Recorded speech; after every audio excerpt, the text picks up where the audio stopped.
Let's have a bit of fun till I downfall. My love, if you feel like I do right now, don't say you're on the run to the other side. My love, you say you wanna try, but you never do. Sugar, there's a reason why we lose.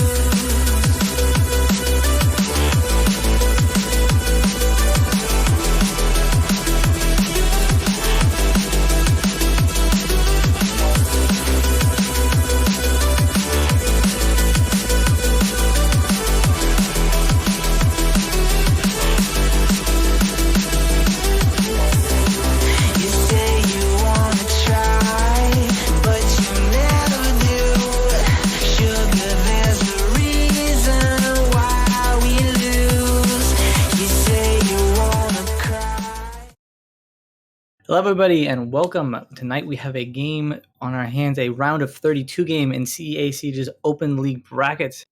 First game tonight is going to be Boston University versus Michigan Technological University Gold. My name is Epic and I'm joined here with Bagel.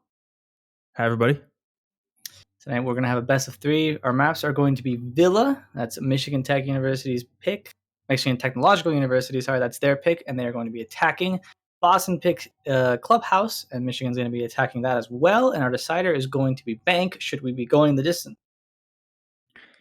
Yeah, I was looking over some of their stats from the rest of this season, and those are some pretty predictable map picks for me anyways, as far as I could tell. The only one that I would say is interesting would be Clubhouse. I believe they have neither of them have played it too much. They don't shy away from it, but they haven't had the opportunity to play it a lot. So that should be a fun one to see.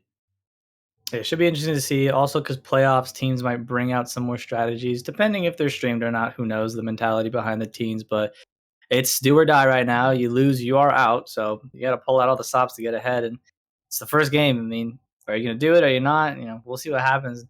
Both of these teams seeded pretty close, I believe. Boston seeded 14, Michigan seeded 19. So just based off the numbers, you think, okay, should be pretty even, but who knows? It's open league. Anyone could just pop off. You can't really underestimate anyone at all. So we'll see, what these teams are going to bring to the table. Boston, I know they're pretty strong. From what I've heard, Michigan, pretty strong as well. We're going to go ahead and get into it right now as we're going to load into Villa. And again, Boston defending first, Michigan attacking, and we'll see how it goes. Yeah, I'm pretty excited for it. Just a real quick thing before we get into the match. One thing I wanted to say was it is important to note Michigan Tech has only played 6 matches as opposed to Boston, which played 7. Not that it really matters too much, but as far as like points and round differential goes, that's a little factor we have to include there. Well, I can actually also mention it's 8 teams in a group. Boston actually didn't play their final game. I know that for a fact. They did unfortunately they forfeited a match because they were not ready to play. So they did play the same amount of games, but Boston were sitting pretty at the top of their group. So they weren't worried or anything. I don't think. Michigan, I'm not sure if they came out first or second. So, but Boston, I know were first by a mile. So yeah, Michigan also. Yeah, both these teams came out first of their group, I believe. Okay. Michigan was first at a Division 9, and then Boston was first at a Division 4. At this point, a pretty standard Thatcher ban. Thatcher is just going to get banned all the time. I mean, at this point, you got to expect it in any game you play. You got to get ready to get Maverick out too, because with Thatcher being banned, Villa having destructible floors, you're going to have a hard time getting a thermite charge on the wall or maybe even Hibana pellets. You got to have a map on hand. Monty being banned too, I guess Michigan just don't want to have to deal with a stone wall in their face should they not bring any trap operators or smoke or something like that. Yeah, Monty is one of those operators that can really mess up a defensive strategy if it's used effectively. And a lot of teams, just like you were saying, really don't want to deal with that a lot of the time. Do you see? We saw that Mira band come out, pretty standard, and then an Echo band. 2 of the most standardly banned defensive operators. Mira obviously has a lot of potential in any defensive setup, and then Echo is one of those operators that you really don't want to have to deal with if you're stuck in a position where you have to push very, very late on into the round, and can get pretty annoying if you have to deal with that. Yeah, no, Echo can sometimes force you to have to push into site much deeper. There are moments where you're in a 1v2 and you're playing things. It's like, okay, just watch for a swing. It's like, no, it's Echo. It's like, oh, I have to push it then because you want the Echo to get off his drone or something like that. So a 1v2 with an Echo is never a guaranteed plant to go down if the Echo drone's still up. And see, they got to bring an IQ, but of course he's not on the board. But bring an IQ probably for Mozzie or any other gadgets that they have around.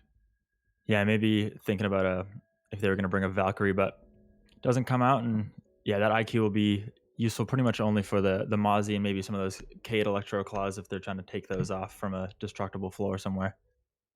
Yeah, like I said, the Maverick coming out because if you're gonna bring a Thermite, you got to worry about underneath, about the clay room underneath. You got to worry about the impacts coming out from the top. So, Mav's just gonna make it a little easier. Although I realize now they have all 3 hard breaches, and they don't have any soft destruction. If they end up Maving the wall, there's no way they're gonna be able to safely breach it. So the Mav's probably gonna be used for the wall and vault to make a hole, but then you have the Hibana for that. So I'm kind of confused at why they brought all 3 hard breaches and no soft destruction.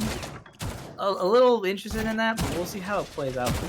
Yeah, the only thing I could think, I'm not sure if it's possible. I know you can do it with Buck and Sledge, but if you pre-soft destruct a reinforced wall, IQ has the breaching charges, then you can do the soft wall before you actually end up Maverick tricking a hard wall.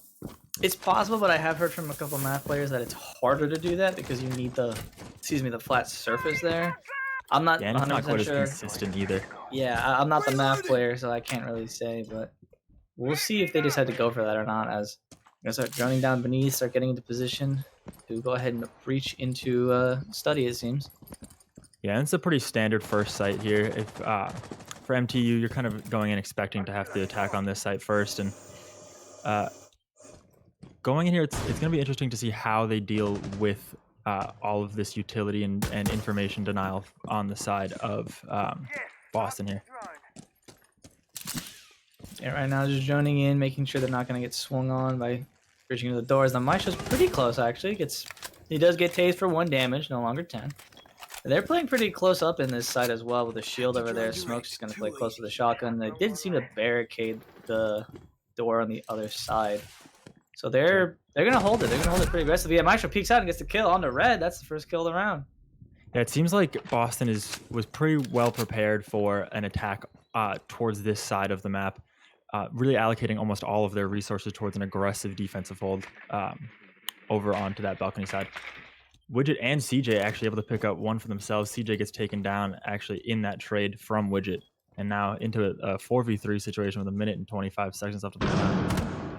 Gonna have to 2 hard breaches up, so they still got it going for them as 2 in study now, trying to stun over to clear some ADSs, but I see the laser there too. They know someone's peeking it. Again, it's Widget on the shield, so. Yeah, that is the risk you take when you bring the laser sight. And Cryptic actually able to get another one for the Boston on this defensive hold. It brings it to a 4v2 situation and just made it a lot more difficult for the attack of Michigan. As you can see, it's 4v2, and they're still peeking it. They seem to be playing pretty aggressive, like you had mentioned. Yeah, they're starting off this map with not holding back any punches here, really making Michigan work for it on this attack.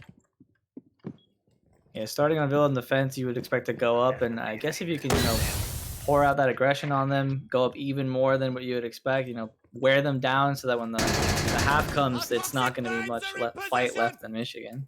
Yeah, and with 20 seconds left, we're going to see the first and second toxic base go out. Pretty great that he was able to hold on to those until such a late point in the round. And with 10 seconds left, it's going to be very difficult for Michigan to take this round. And yeah, unfortunately, they get 1, but it's not enough. And Cryptic takes on the last 2.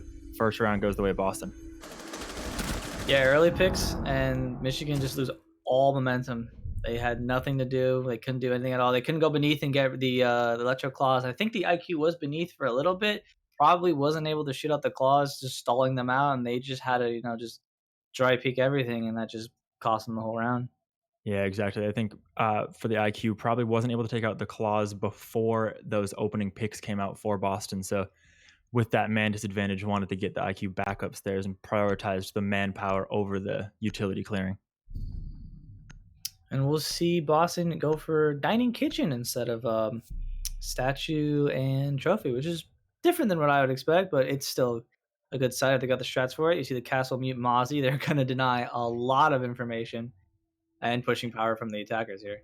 Yeah, the first floor site pick it's a site that you expect to see played, but like you were saying, not typically a second round pick, but that could be some mind games coming out from Boston, maybe trick Michigan into thinking they're going to go upstairs and bring some operators that are more suited for that. And we'll see where this Mute Mozzie combo is going to run. Everyone knows Mute Mozzie's super strong at just denying any drones from getting any intel. Makes the attackers have to work really hard to clear it out, sacrifice drones even if they need to, or just, again, pushing everything without any intel causes them to have to win their duels, which, again, if Boston can keep up some aggression, it's not going to be good for Michigan at all. Widget shotgunning out the triple wall. Oh, probably just so you can scare the attackers even more. I like that a lot. Especially if you're going to play, back in trophy and not up in bedroom and bathroom. You're going to scare the attackers. Exactly. If you're an attacker walking through there and you see those that wall shot out, you think to yourself, you're gonna have to deal with a gunfight pretty soon. Even though, yeah, like you were saying, there probably won't be an operator actually playing in that position. Oh, we see the Doc playing back by the end of the deer. That's pretty smart. The long angle, of course. Doc with the ACOG's gonna be really good for him. Ooh, if Red had decided to shoot through that, imagine. Didn't happen though. And yeah, look, he can't drone. He can't get any intel. He's gonna have to just break the window open. They're gonna know he's there, give away his position, and Moss is gonna be ready for it. Yeah, I'm curious to see if Red will end up committing to that same push, or maybe make a little rotate and go approach from a different area with not being able to get any intel from that side. Yep, and there goes Mozzie best. Yeah, get a drone out of the way, and yeah, just like that, another piece of intel denied, and gonna make it a lot more difficult. Some of these Hibana pellets are gonna go out. I think we're gonna get a little line of sight opened up through there. Does the impact trick, unfortunately not able to succeed for Boston. I do believe that the Doc of Rav just got droned out. So we'll see if anything is able to happen in this ensuing gunfight that we're probably going to see in a few seconds here. We'll see what goes on over there. There's a minute 45 left in the round, and Michigan creeping up slowly into the site. They could try and get a crouch hole into there to be able to walk in, but it's super dangerous to see the Legions contesting it heavily. Pouring a lot of bullets into it. Rav scared about the trophy or the connector window as he gets swung on by Red and gets taken down. So that's the Ash entering in first frag of the round. As Widget also gets fragged by Jamin and Nirvana and pushed into bathroom. CJ still taking some shots as, oh my goodness, the Legion is going to push it. Sharp, I don't think CJ has any idea. Did he not hear the drop? Oh, he heard it and he flicks around but cannot get the kill. So Sharp gets the kill 3v4 right now. Yeah, very unfortunate that timing played out against Sharp there on that kill, but was able to pick up the kill at the very end of that altercation. Just like that 3v4 situation, Omega actually getting taken down, and Sharp and Cryptic able to get 2 kills for themselves and able to pick up their teammate. 2v3 right now, 45 seconds left. Still possible for Michigan. They just got to get into sight. Pink coming out, so they have to deal where one of them is. But do they see the guy prone? No, they don't. Red flicks on, but doesn't get the headshot into Omega, so now it's all Boomer. 1v3, he's got to take the gunfights now, and health advantage when he fights Omega, so he could get this kill. If he does, they're going to know where he is, and he doesn't get the kill. Omega does, and that's the round for Boston. 2 in a row. Yeah, there was a great play from Omega there, choosing a little bit of a different angle to peek this door from. And yeah, Thermite unable to get that pick off initially, and yeah, just nothing much you can do there. You kind of just got to play for isolated gunfights and hope you win them. Yeah, if I'm Michigan, I'm a little, hurt by the fact that they picked the first floor bomb site and won it pretty convincingly. Getting a couple picks early didn't quite help them. And then they, think, okay, they're gonna have to go trophy statue now because who's gonna go? What is it, library, living room? So you're thinking, okay, great, they're going to a bomb site that probably is more defendable than kitchen, and then they're thinking, ooh, what are we gonna do now? Yeah, thinking about those mind games that were just played from Boston, I do really, really like the idea of picking that first floor bomb site second, just because with the ability to pick 2 different bomb sites, you have to kind of guess which one you're going to be attacking. And now that Michigan is fully aware of what bomb site they'll be attacking here, it is a little bit more difficult just because, yeah, like you were saying, this bomb site is much more easily defended than that first floor kitchen site. Typically, anyways. Yeah. So we need some off-site reinforcements by Sharp. The Legion clearly going to try and slow down any type of south push. And we see the Goyo shields as well, going to slow down attackers. Going to have to soak up that utility by destroying any Goyo shields they have with the Ash charges or nades by with the bug. ADSs there could keep those shields alive for a lot longer too, so we'll see how they get slowed down with the Goyo shield and the Legion on the south side. Yeah, exactly. During that prep phase, we did see a lot of great drone work coming out from Michigan. I believe they were able to clear out that entire first floor. You don't always see roamers down there, but knowing that you have a little bit more room to play with so early on into the round is usually a great benefit towards an attack. Legion running out the Legion and Aviator, so they know that he's up there, and they're going to hopefully clear him out before they get to attack the site, because otherwise the flank from the back isn't going to be the greatest thing for them. Yeah, that would not be something you want to have to deal with late in the round, especially considering that so far the gunfights have been going substantially in the way of Boston here. Cryptic already with 4-0 so far in the game, doing really well for himself, and maybe able to get a couple more for pad those stats. Buck Beneath probably going to try and get rid of any utility that he can, or just get people off of Astro. But I think I saw the Maestro there uses Bailiff to try and shoot out the floor overlooking Astro stairs. So if he's going to walk up, they're going to know he's coming there. Yep, and you see Mozzie Widget holding that right now. So going to have to be careful going up the stairs so they get shot in the back of the head. But the Buck being able to Buck Beneath will hopefully make things a little easier, get those defenders out of position into more unexpected places. At least for the defenders, it's unexpected to be in there. Expected places for the attackers, they don't have to hold too many angles. As Red is holding the top of Red stairs to see if the Legion's going to rotate back. Yeah, we did see CJ's IQ able to make it in through closet and then into bedroom. TK actually getting a really nice grenade kill onto Widget, and Cryptic getting one back for himself. Cryptic again really fragging out here. CJ gets a second one for himself on the round, and so far this push is looking pretty good from Michigan. Yeah, not bad. Already got a line of sight blocking out the doorway as Sharp swings on a Red and gets the headshot. So 3v3 now, equalized in favor of Boston as they're going to get the wall. And we'll see how they're going to decide to push. They see these shields and they're probably worried that people are playing behind them. If they had the Ash, which they unfortunately don't, they could try and get them. Don't know if there's any stun grenades on Boomer or CJ to be able to burn possible ADSs so that TK can throw a nade. As he only has one now, remember, to get the kill on the Widget. So you're going to have to choose which shields to get. You see the one in front of the doorway, they're already burned, so. Actually, TK actually all out of grenades here. CJ does get another one for himself. He's going to help this attack a little bit. Sharp gets a second one. Like we were saying, that Legion got spotted out early. Cryptic gets another one. And now, even though they had that information on the Legion, clearly they weren't able to do enough about it. And came back to bite them at the end of this round. 10 seconds left. This Boomer's going to have to push for the kill. There's no time to plant. He goes by the open area and trophy, and he cannot get the kill. Sharp gets the kill into him. 3 rounds in a row for Boston now. Yeah, unfortunately we saw the Thermite there. Again, Boomer in that late round clutch situation, and unfortunately not able to work out for him on that second retry. Yeah, and we might be having a rehost here. Yep, we're going to be having a rehost. It seems that there's an issue with the server that we chose, I believe. So we'll be back in just a little bit. Back into the game, that is. But, I mean, right now, again, Boston, 3 rounds in a row. They've already cycled through all the bomb sites. What I'm seeing from Michigan is that when they're trying to get into the building or they're in the building, they sort of seem to stall out. It's kind of strange. They took control of bedroom there, and it took them a while to be able to get the wall. And when they did, I didn't see too much droning or too much utility usage to get rid of the gadgets from the defenders, because those shields were up for a long time. I didn't see Ash break any of them. I didn't see any ADSs being cleared. I didn't hear any.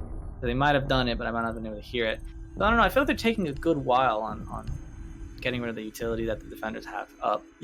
Yeah, definitely. And Michigan they've been doing a lot of really good early round drone work, but as they move into the later minutes of the round, they're not quite focusing enough on that intel. I don't think they're getting a lot of valuable intel at the beginning of the round and not quite able to capitalize on it in a way that makes it really useful at all. Yeah, and Boston seemed to notice that because they're able to just peek out and take these gunfights where the attackers of Michigan didn't know they were there. They knew the Legion was in Aviator. That was probably it. They didn't know how many were in Trophy or /Deer. They didn't know if anyone was in Astro. So they kind of got swung on from those areas. And even though again Red was holding the top of Red Stairs as the Ash, Sharp was just able to swing out and get the kill. So unfortunate to lose the gunfight there. There's nothing more you can analyze from that. It's just losing a gunfight. But the lack of intel for the rest of the defenders on the site is something that could be worked on. And hopefully this little small rehost will have someone in Michigan saying, hey guys, like this is what we need to work on. And let's bring it back these next 3 rounds. We'll see, because again, they've already cycled through all the bomb sites. So Michigan hopefully has the idea of, hey, on this site, let's do this differently for all 3 sites. So hopefully we'll see that. Yeah, knowing what you're dealing with on the attack could prove to be very beneficial. Like you were saying, hopefully Michigan is able to rework and figure out some new ways to deal with this defensive strategy that's been coming out from Boston and has been so successful for them so far in this first map here. It is interesting. A lot of the times when a defender gets droned out by an attacker, you'll see them move completely away from the position that they're holding. But we are able to see there's a lot of confidence coming out from the side of Boston. When Legion got droned out initially inside over, I forget, at the top of Red Stairs there, he only moved a little bit. He kind of stayed in his position, really thinking that he would be able to win gunfights if they came to him, but ultimately not believing that Michigan would push on that intel that they had gathered. Yeah, we didn't see anyone try to hunt him down. You just had someone watch him, because I think they did see that he had, they saw that he had study door barricaded, and I think they saw that the vault door was also barricaded. So they realized, okay, if he tries to leave, we can hear it. So I guess that was their plan, to just make the round a 4v4 instead of a 5v5 by just having them just stare at each other through a wall.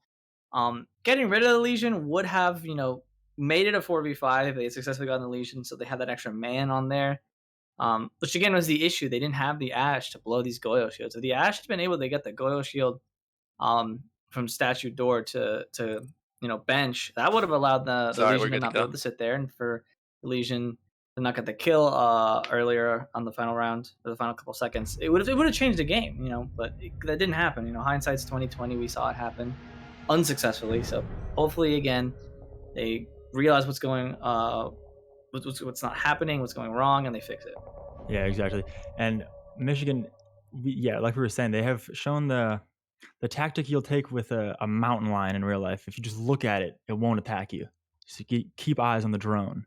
If you can see them at all times, they won't get you. Basically, yeah. All right, now we're going to go back into the map. 3-0 again for Boston at the moment. They've already gone through all the bomb sites, going back to Aviator Games, and we'll see. Rav is just cycling through every single op right now. Yeah, checking to see which ones he owns, I guess. Sometimes you forget. Ultimately decides to land on that Legion there, which has been so successful for Boston's defense thus far. Oh, maybe we're going to see a 6th pick off of it. Who knows, though? I do always love the 6th pick from one operator to the exact same operator. That always gets me. Last round, I think the Sledge did that onto a Sledge. Oh, no, he's going to go Bandit. So there it is. Woo! He's psyched this out. I'm starting to think. Love to see that. You see Team 6 pick just to psych out the casters. Yeah, no, for real. They're baiting us. That's what it is. The pick phase is all about psyching out the casters. Doesn't matter for the team. It doesn't matter your opponents. If you psych out the casters, you won the series. That's it. Yeah, exactly. It's actually a side bracket for us. We're all competing to see if we can guess the picks right. All right, we're going to see Boston instead of the defense, ADS on Vault Door rotate. We expected same shield, so same sort of aggressive setup to allow a peek under the doorway closest to the bomb and to be able to swing out onto the doorway by the top of Red there. Seems to be a pretty similar setup. I'm pretty sure it was the same ops. They had a Cade last time. That's right. I think they took the Legion over the Cade. Yeah. Didn't seem to matter, of course, because they got rid of the math pretty early on. They got rid of the Hibana, I believe, too. So there wasn't much in the way of getting rid of the Electro Claws. And again, I guess Boston also realized, hey, they didn't go beneath, so whatever, just don't bring it. I'm not sure. Yeah, I don't know. I mean, I guess you didn't really have to deal with too much of a hard breach opening up any of those walls. They were able to get an effective hold on the round before any of that came into play. Cryptic actually getting fully blinded out, but Red unable to capitalize on it. Still holding this upside down repel, switching sides here, hoping he's able to get something. But there are 2 players from Boston sandwiching this window, so if he does decide to swing in, it spells almost certain death here for Red. Yeah, Red playing pretty precariously on that window, but as long as he's holding the attention of 2 defenders, it allows TK to push up in a study as he gets the Maestro cam too. Close up on the door, but if they remember from last time, there was a shield there, so I don't really think he wants to peek it. So right now they're just trying to get control, see if they can't push those on 90 short, 90 long off their positions. So yeah, Cryptic, go ahead and see he rotates back in the game. So that's all of them on 90 gone as Red does go beneath and tries to catch the rotate, I think. Yeah, this is a little bit less aggressive defensive hold. TK actually able to take out Omega on that rotation. Unfortunate that you get the opening pick taken away from you if you're Boston, but for Michigan, that's looking really good. It's your first opening pick of the match so far, and that could spell great success for this attack here. Yeah, the defenders all bunched up on the north side of the sites. Looking pretty good for Michigan now. They finally seem to have, a hold on one of the rounds. Let's see if they can take this into a round win. As someone goes really close up to the door on B. That might have been Cryptic, not quite sure. Actually, no, it might have been, Rav on the Legion. Pushed up real close to the door. Also getting an angle. Oh, but no. TK goes in the sight behind the bar and takes the head off Cryptic as Boomer gets the head off Sharp as well. Rav trading on the TK and he's going to push into study, see if he can't catch anyone out. And he tries to shoot Hibana, cannot. He does end up shooting her, can't get the kill. It's because the pistol can't get the kill again. And Widget gets the kill on the Red. It's a 1v2 technically because 2 are down, 1 on each side. It doesn't matter as Boomer gets the pistol kill on the Widgets, ending the round. Yeah, pretty unfortunate situation there for Rav. Had 2 enemies on his screen at the same time. Picked one and then unfortunately unable to convert and get that second one too. But he did take out the pistol, which, as we all know, swapping to your secondary is faster than reloading. Get that CSGO tooltip in everybody's mind. Got to make sure you remember that always. Yeah, an explosive end of the round there as TK, I'm assuming he didn't have intel to be able to allow him to swing into the hole they made in the bar because he just swung in, got a kill, and got behind the bar pretty fast. So that was the drone work from Michigan there to allow them to get that round. Yeah, I think a big part of that too was the first 4 play, that vertical destruction really made the defenders a little bit more uncomfortable and forced them to play sort of a round that was dictated more so by Michigan than the first time, which was definitely dictated heavily by Boston. Yeah, great adaptation there to go for the verticality. I'm pretty sure the hole was made on the west side of the bar, so no one can just, play behind it. So if someone did just, like TK did, if he just went up to the hole and played behind the bar, no one could just be literally 2 feet next to him and just pop his head. So it was, again, great adaptation there to be able to play vertically and to be able to get the defenders out of position and just stuck in the back north side of the sites and the vault, and then just come in and get some frags and win the round. Yeah, we are going to see them going back to the site for a second time here, opting to switch out the Legion for a Wamai, and then I forget who Omega was playing the last round, but ended up taking the Doc this one, hoping to maybe get some... Oh yeah, true. Yeah, I don't think that the intel denial really did them too many favors, so opting to take that Doc, maybe get some late round heals coming in, because we have seen a lot of these gunfights don't initially end up in kills, just a little bit of damage traded back and forth, and then go about their business until they end up meeting some bullets later on into the round. Yeah, I really like that hatch being blown on 90 because what happened... Okay, well, you know what? Never mind. I was about to say Cryptic could he could rotate beneath, get the Ash, flank up main stairs, but CJ is just not going to let that happen as it gets the kill on the window. Oh, wait. Oh! That was... Oh, Cryptic was watching from beneath. And he just gets taken out. Wow. Great game sense from CJ to realize that angle was open and able to pick up the kill onto Cryptic before Cryptic was able to get that nice angle onto him. Oh, man. So Cryptic had a smart idea there to run beneath to stop the Ash, but no, CJ is not allowing that. So 4v5 right now in favor of Michigan as they're going to get the same wall open. Oh, nope. Never mind. My show, I believe. Yep, throws an impact, gets the wall. As you can see, though, they did blow the floor beneath to try and stop someone from tricking it, maybe? But it's an impact. You don't need to be too close to be able to get the wall as J-Man gets the kill onto Omega. 5v3 now for Michigan as Rav gets trade right there, and CJ gets a kill on the Rav. Another trade right there. Double kill for him so far in the round, and he's going to swing out of the Maestro, gets the down, and gets a third for him. 1v4 right now is Widget is just stuck in Aviator, and he gets swung on by the Sophia. Nope, gets the kill there. But then he gets killed by Red as they walk into sight. Really fast round for Michigan now. They're coming back. Yeah, that was a great aggressive push.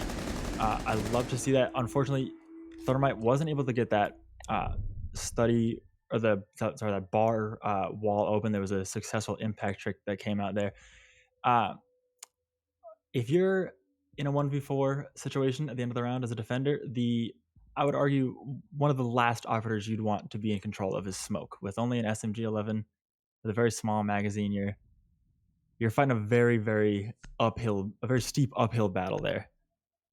Yeah, pretty hard to be able to use every bullet to be able to, get out the kills. Like you said, small mag, shotgun. It may work out for you long range. Who knows? Sometimes if you believe in the shotgun, it works out for you. But with the Ash just rushing you like that, probably not going to happen. Yeah, definitely not. And we are seeing the rehost, whether for better or worse, has been pretty beneficial for Michigan.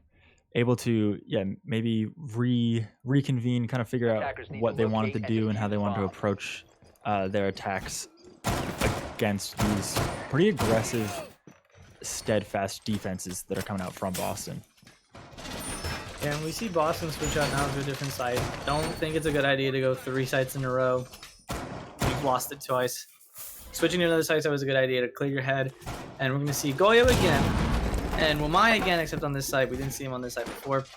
So we're going to see where the Wamai is going to place his stuff to be able to stop some, utility coming up. Stop the Zofia concussive charges and the explosive charges. Going to put one under the bed. That's pretty good. Yeah, interesting that they opt to take those throwable denials.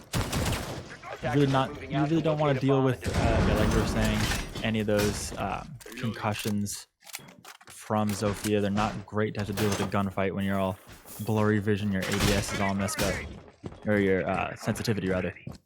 That is one of the most frustrating things about fighting the two operators, Zofia and Ella, when you get those concussions. It kind of messes up your whole game plan. Yeah, really strong effect, or annoying effect to have to deal with. But with the Wamais and the ADS, it's just going to be really hard for TK to have those in there. You got to hope that Boomer's got some stuns. Red's got to use his stuns to be able to use his gadget effectively. Yeah, and I'm not sure. Stuns, so they a lot of potential to blow out those gadgets. Yeah, and you hear one getting caught right now by the Wamai charging in the bed, and the ADS is also there as well. So you just got to, and I believe he burned it all, because if it was one ADS there and well, I don't think he did. No. There should be one charge left on the ADS, and there it goes. Now the ADS is burned, but they do still have to deal with that Goyo shield once they end up making their way into the bedroom. Actually, as I say that, they end up blowing it up, and just like that, that will not be a detriment to this attack anymore. Man, you saw TK on drone there. He saw the Jaeger beneath. They know he's there.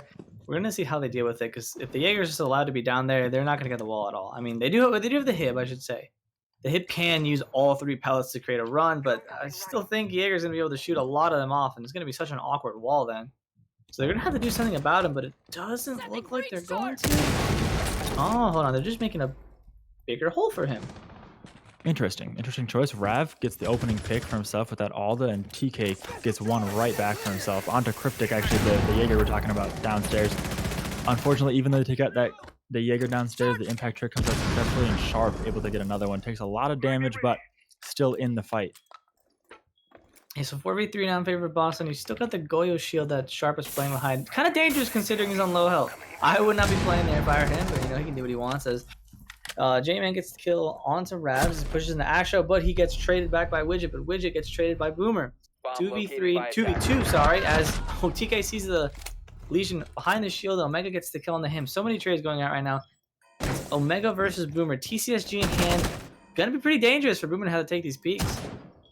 Yeah, if Omega feels comfortable with this TCSG and holds the right angles, it will be very, very difficult for Boomer to win any ensuing gunfights. We are going to see Boomer make his way up to Astro stairs, and yeah, just like that, gets taken out by that TCSG. One of the better guns, and a gun that's in a high favor with a lot of players right now in this current meta. Oh yeah, for sure, with the high damage on it. And you see right there, it didn't even matter though, with a good shot on such a tight angle there, being able to get the round for them. And to go up in the half, as now we switch. Boston going to start attacking.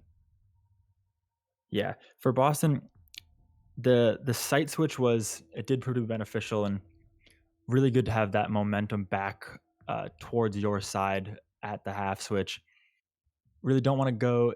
It's kind of demoralizing to go up 3 rounds right off the bat and then get reverse 3-rounded. So for them, it's good to see you able to take one last final round on your defensive side. And I wonder if they're going to be bringing that same aggression that they did on defense on the attack, where they immediately capitalize on information. They have someone right behind a drone, if at all possible, depending on if Michigan, decides to bring some roamers or whatnot. I mean, they just 6-pick the pulse, so if Boston see the pulse, they're going to think, okay, they're going to have a roamer downstairs, we got to clear them out, especially because the Buck's there, they're definitely going to go beneath that. Imagine with the Buck. Yeah, they actually 6-picked off the pulse onto a Jaeger, actually. Interesting, Yeah, maybe, trying to force them to stick to the IQ pick for Omega, which, if you have an IQ and you don't have many gadgets to spot with it, it's still not the worst situation. A lot of players do really like playing with IQ's Commando. One of the better attacker guns in the game for me personally. So hopefully we'll be able to see Omega do something with that, even though he's unable to spot out any really useful gadgets. Well, there's the Valkyrie on the board, and depending on what those cams are going to be, Omega's going to do a good job of getting rid of those cams that it seems as CJ is going to be hiding in a corner right now to try and capitalize on anyone pushing in a study. Gotta look down to the corner, make sure your gun barrel isn't poking out. That's the worst, when you think you have a nice hidden angle and your whole gun is poking out, so you can see the whole time. Yeah, I think he had a long barrel on that, so he definitely knows I cannot be peeking something like this. Oh no, that's a comp, but as the Sharp's gonna go ahead and take control of the balcony right now, gonna start running in a study. Assuming there is a pass on the door, there's no way they're gonna be able to drone him out. They gotta just peek it. Yeah, and like you said, there is that pest there, unable to get a lot of intel there. First pick coming out for Rav. Great pick onto the Valkyrie. Not an operator that has a lot of late round impact, getting all those cameras out at the beginning of the round. So if you're going to lose an operator early, that's one that you don't mind losing too much. And CJ able to trade it back right away. So back into that 4v4 even situation. You're going to see a little bit of a reset here, I would imagine, from the attack of Boston. If you notice, all of Michigan is looking at the north side of the map because they know that Rav just obviously killed TK. They're worried about a whole push from the north. If Cryptic can push from behind and maybe just even walk into sight. Okay, well, no, CJ's not watching study.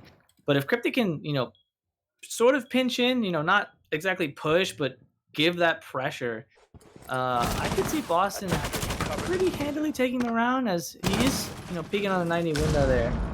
And Omega was downstairs, so we'll see what Boston are doing. They seem to be just going all around, trying to pick a side to attack from. Red able to pick up one for himself onto Omega there. Unfortunate, IQ gets taken down, unable to spot out any more gadgets in the round. CJ gets another one for Michigan, and actually gets downed himself by Widget there. Yeah, now we're going to see Widget moving over from that astronomy side, and Cryptic swinging right in here into study, into 90, I believe. Sorry. But yeah, we're going to see that push come out from the south side, which is something we haven't seen for any attack on this site thus far. And we see Widget, I believe he's going to try and map the wall. Going to try and nade in there, see if anyone's hiding behind the table, but no one's doing that. Everyone's just going to play on the sites themselves. I think he's going to try and lab himself in. Yeah, he's going to create a little circle there to walk into. I'm not sure. I believe the defenders do hear this, so it's going to be, you know, expected. But the 15 seconds left, he's got to walk in now and try and catch as many defenders as he can off guard. As he does, he gets a kill onto Red and J-Man. It's a 2v2 right now. They got to go for the plan with 8 seconds left. Oh, but hold on. CJ coming from behind. Or he's going to come from the door itself. He sees the leg. Can he shoot the leg? He does. Gets Cryptic down. 1v2 is the defender. The diffuser does go down, excuse me, as Widget is just stuck behind the bar. Bullets flying over his head. And CJ does end up using that Maverick hole to his advantage to move into sight through Vault. Seemingly undetected here.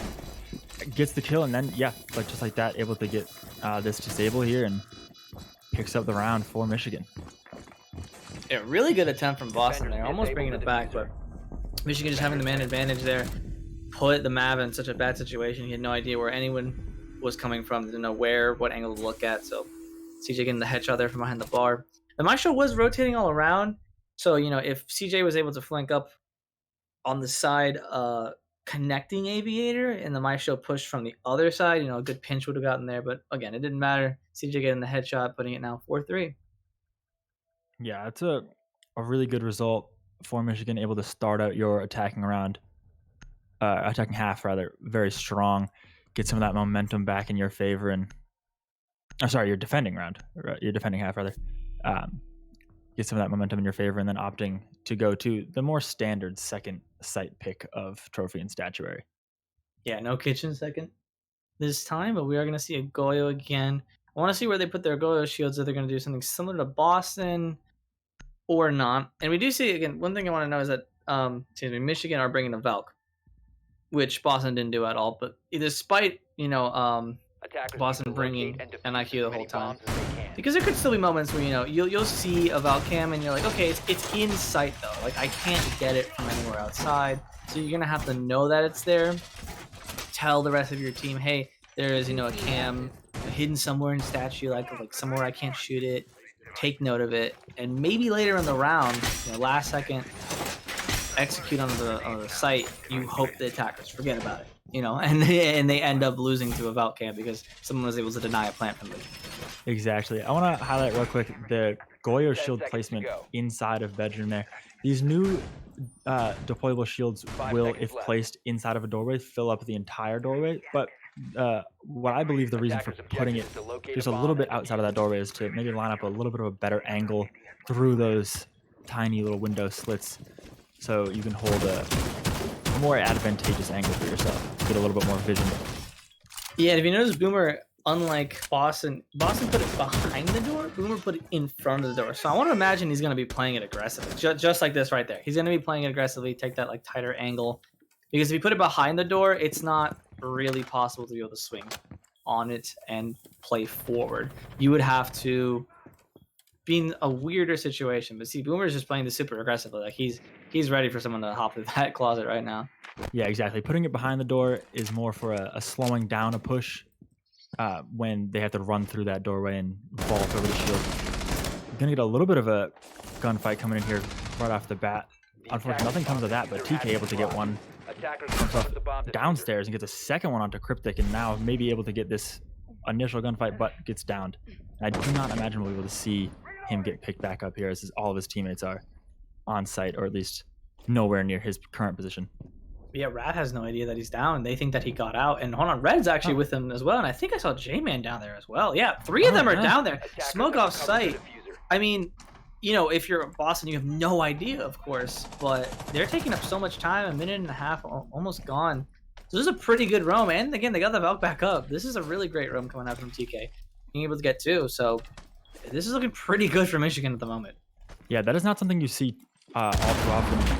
Maybe you'll see one person down inside of the basement here on this map, but almost never do you see 3 players down there, and that could come as quite the surprise for Boston if they aren't able to read into that. Okay, we still see TK and Red downstairs as Rav's going to go ahead and shotgun J-Man, who's sitting on top of the sink with a shotgun. Rav taking a little bit of damage, so imagine J-Man did have the shotgun out, you know, playing that close, but just wasn't able to connect with all the pellets. Yeah, it seems like he only hit maybe 1 or 2 pellets there, unfortunately. Sometimes that shotgun spread is a little bit unpredictable. TK actually gets a 3rd run the round with a nice C4 kill from downstairs up into the bedroom. And now, with a 2v4 situation, it seems all the momentum is on Michigan's side here. Yeah, 35 seconds left. TK's going to be peeking the bathroom door. He doesn't need to, but he's going to go for it. Sharp can't get the wall up, and there's nothing he can do. I mean, it's all up to Rav to be able to try and get someone off site. He's still downstairs, going to be going up red. They did spot out TK in bathroom, and he's still going to be playing pretty close to it. 20 seconds left. I mean, Sharp just got to walk through that door and into the bullets of the Jaeger back there. What else is he going to do? Attackers dropped the diffuser. Just die, apparently. It's all up to Rav coming up after the stairs. He's a double kill, killing TK right there. Got to walk to the rotate. Can't. As just Boomer slams the barrel of the TCSG down his throat. Gets the kill right there, and that's another round for Michigan. Yeah, I think this round really highlights the difference in defensive strategies between these two teams. For Boston's defense, we saw a much more consolidated hold around site, really opting to just hunker down and stop any push on, like, as close to site as possible to have to avoid any late round rotations. But for Michigan here, we're going to see a very effective and unconventional roam game with, like we were saying, those 3 players down in basement. Not something you see very often, if ever. And I think Boston definitely was not ready for those players to be there, and it ended up costing them the round. Yeah, no, and one of them was a smoke. You know, you wouldn't expect the smoke to roam at all. Exactly. I'm interested to see the 6 pick on the Clash. I'll see if Boston are ready for it. They do have a Zoth, but they also have a Capital. So, you know, I'm interested to see if they can stun the Clash and Firebolter as well to just absolutely ruin their day.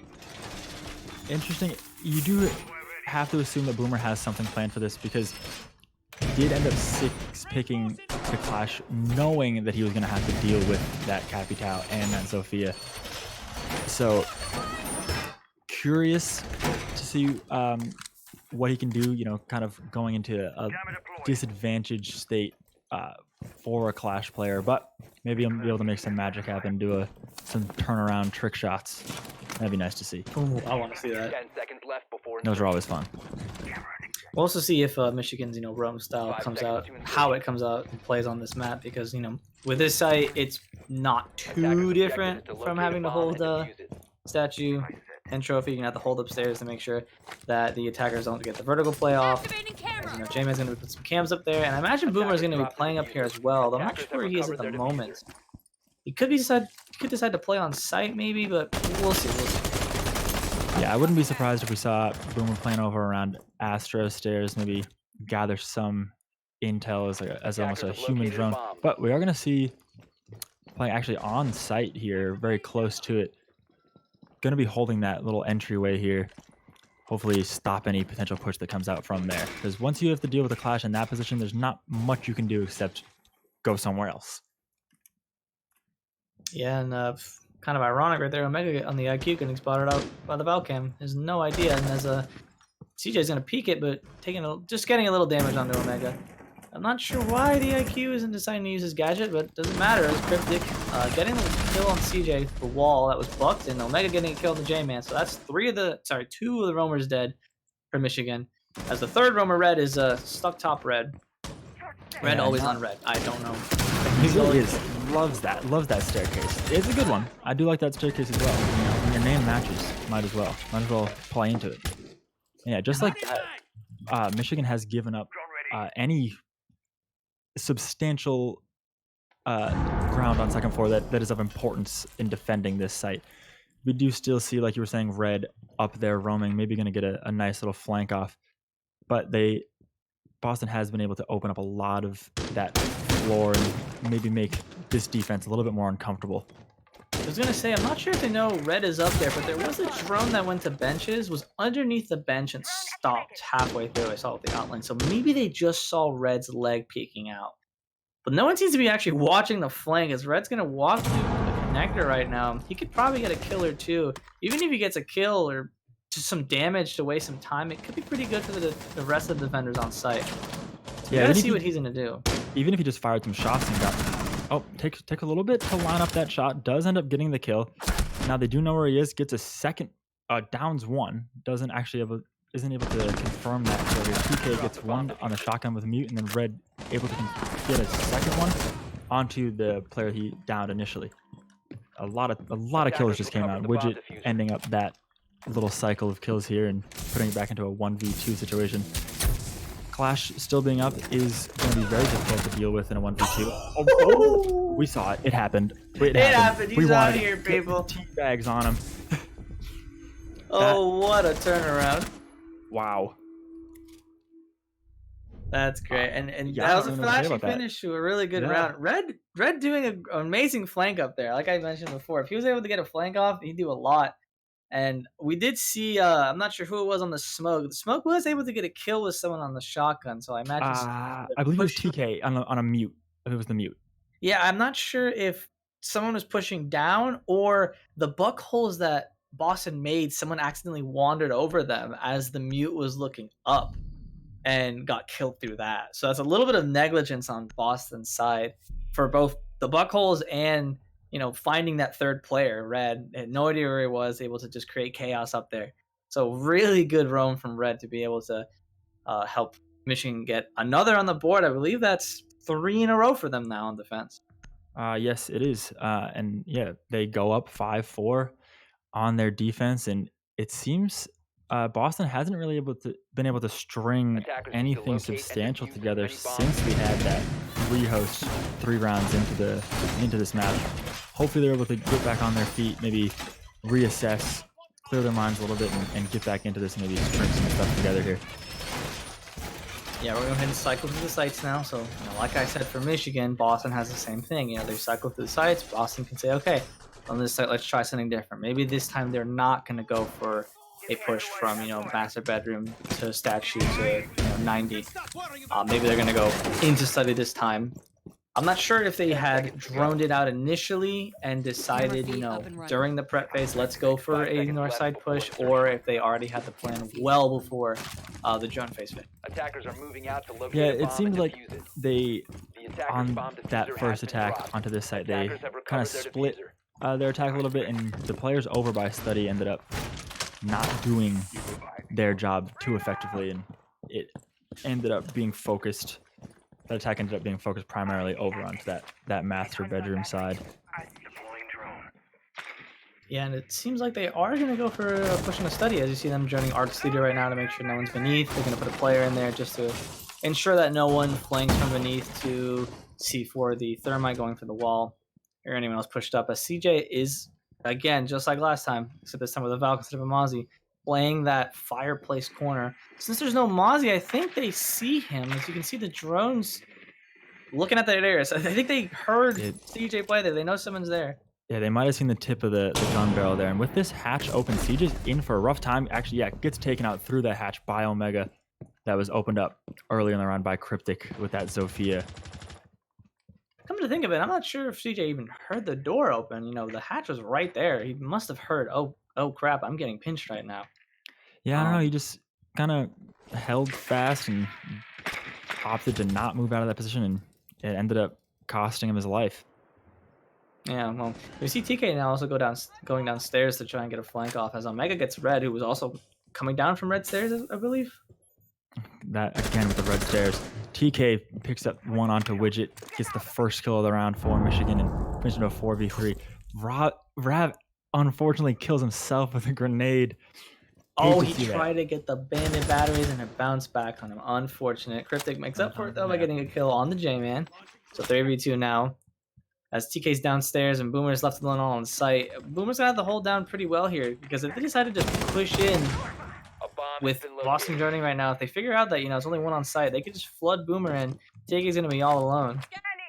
At the same time, it is important for for Boston to not discount the fact that they don't exactly know where TK is. Able to line up a little bit of a hold in towards study.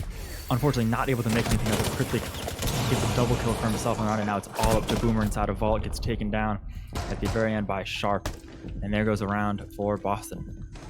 So getting around now after losing 3 in a row, 5 5 scoreline, excuse me. So yeah, like I mentioned, with the sites being cycled, Boston being able to adapt to what Michigan's been doing, and clearly, it's working out for them there. Despite the self kill with the nade, they brought it back. Yeah, that was very unfortunate, but it does happen. Sometimes you think you have the lineup just right, and maybe a little bit of some of the floor that you didn't quite see was still there. Ends up bouncing that grenade right back at you. And you can see he got the buck taken away from him. Cryptic's playing now. They swapped. Cryptic said, "Look, give it to me." Yeah, I don't trust you anymore. One self grenade kill, and it's all over for you. Buck rights taken away as we see a Capcan come out. I'm interested in this. Yeah, that should be very interesting to see. Maybe anticipating a faster push from Boston. Actually, Okay, they won. They won the series into a smoke. They won the caster. Yeah, they really are. They're giving it to me here. They're really messing with me. I don't appreciate it, guys. Smoke always a great op, especially on a site that's as tight as this. You put a smoke in the doorway, it's going to be really hard to push in. He's got a shield too, so I imagine he's going to play very similar to the shield that Boston played. Put it up on the vault door. Yeah, I do. The roam game was somewhat effective for Michigan on that last attack. Didn't end up winning in the round. They were able to divert a little bit of attention from the attack, but I would like to see some play a little bit closer to site maybe here and hunker down a little bit, because that's what we've seen be the most effective defensive strategies when it comes to this aviator site. Yeah, and I want to note that J-Man actually put the shield on 90 long doorway instead of like I mentioned on the vault door. So gonna put that there to be able to stop the attackers from just straight rushing in.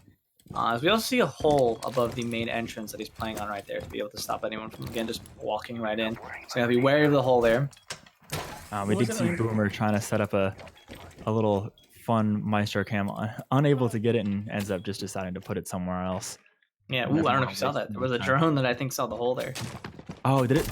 Yeah, there's a little bit of outline. Boomer, I think. I'm sorry, J-Man, I think also noticed it. I think I saw his gun flick to it, so they know that the hole's there. So if I were J-Man, I would step away from that. I would not want anyone to stop me. But no, I think he was still peeking it, and Widget pre-fired it or something and got the kill. As Widget takes a little bit of damage. That's the smoke gone. That's a powerful op gone. Yeah, that is not the operator you want to lose so early in the round. Rav gets second one for his team, and then CJ gets one right back. Takes a lot of damage in the process, though. Now down to 1 bullet worth of HP here. And it looks like Red might end up in a firefight very, very soon here on this first floor. At least 3 of them, and I want to note too, he doesn't have C4, so that's all your plant denial really gone. DK had the C4, and J-Man had the smokes as Sharp gets a kill on the CJ, but Red's going to trade that back, and they know he's going to be in library. He's going to try and get the kill onto Omega, but he can't get it. So now 3v1, Boomer left alone, all on site again. Maestro always left alone. Yeah, Maestro is one of those operators you're going to see left alone a lot if you end up in one of these situations. It is a good operator to have. That Alda is very, very powerful and a force to be reckoned with, especially if you can isolate these gunfights.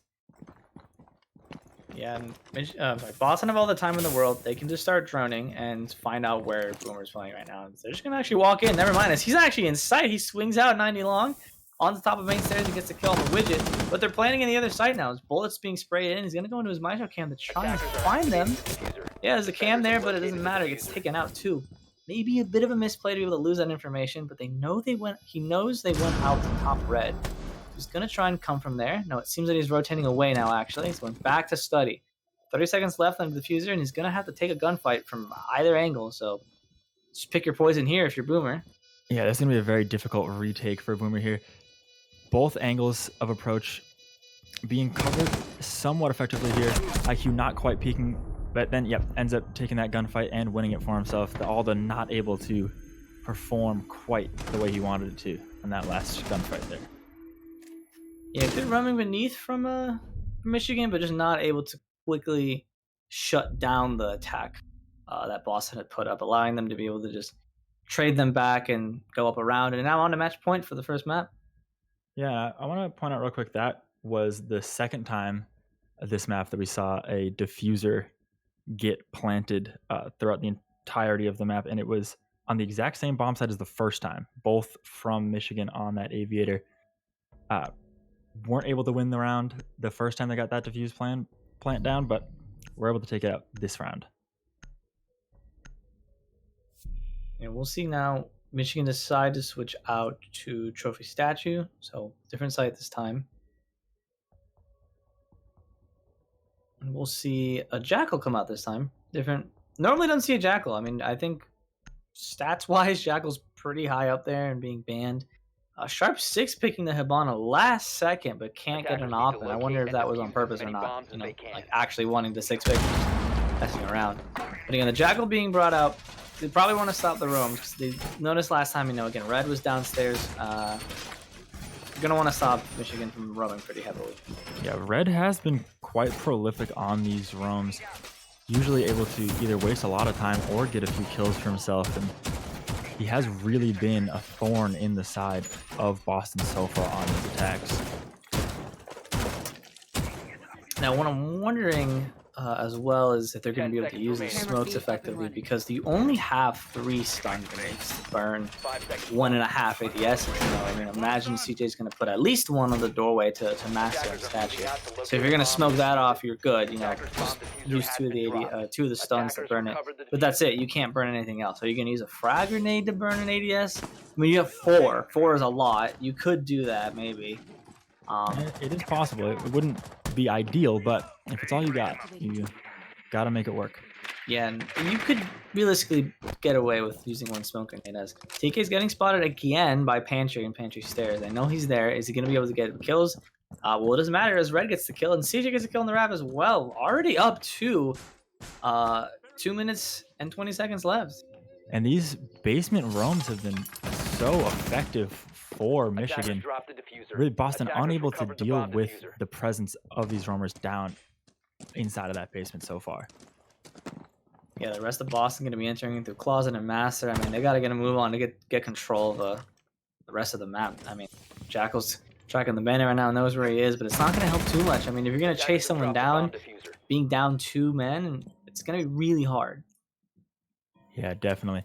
We are going to see some presence getting moved in inside this Master. A little grenade throw goes out, takes out some of those bandit targets. C4 gets thrown, misses unfortunately as Widget ends up retreating back out onto that balcony. Probably waiting for some backup from the rest of his team before he goes on to take it. J-Man actually ends up getting a 3rd kill in round for Michigan. And Boston's still unable to answer with any kills of their own. Cryptic actually, as I say that, gets the 1st kill for Boston. Widget takes a lot of damage trying to get that grenade throw out, and CJ takes his gunfight, ends up losing it to Cryptic, who gets his 2nd kill in the round. 2v3, pretty good. Could bring it back, but TK's coming up. Oh, but I think Cryptic knows. He's watching the top of Red, and he uses C4 as well. So I don't believe there's any more C4s on the board right now. Widget's super hurt though. That is something to note. As hold on, J-Man did push back into the bathroom, and Widget has no idea. I believe he heard him bolt over the shield. Doesn't matter as the Valk gets it down and the kill. All up to Cryptic. A little bit of health gone too. Would have to ace here. Gets a 3rd one. It's 2v1. Very doable, but with such little HP, can't stand to take a 1 bullet. Gets a quad kill, and now is a 1v1 situation. If Cryptic is able to pick this gunfight and make it a position where he's in advantage, that would be great for him. But unfortunately, Red able to get that final pick from a great advantageous position. Close. He also tracked the bandit, so he knew he was there, but the bandit making the smart play to relocate immediately, swinging out onto Cryptic. Such a close clutch, but unfortunately didn't come out. Now we're going into overtime. Yeah, I love to see that we're going to get a great first map here, go all the way to overtime, maybe even see the game go the full distance here. And since we don't usually do overtime during our regular season play, the way we do it is you have to be up 2 rounds to win the overtime, and what we do first to 8 here, right? Or 9. Yeah, we play up to 9 rounds. Yeah, it's an additional best of 3 with rounds. Yeah, an additional best of 3. The ones who attacked first attack first on overtime as well. Yes. So it's best of 3. So yeah, first one to go to 8 actually. 8, not 9. Yeah, you're right. Yeah. Yep. So we could see an 8-6 or an 8-7, but someone's got to go to 8 and someone's going to win. As we see a Blackbeard being brought out, I imagine that's going to be used. Actually, I imagine Michigan's... Attackers need to locate and defuse. Michigan might be thinking... Oh, never mind. For some reason, I thought the site was trophy statue. Ignore me. They're going to be playing probably on 90 window right there with the Blackbeard, so they're going to try and take control of that real early.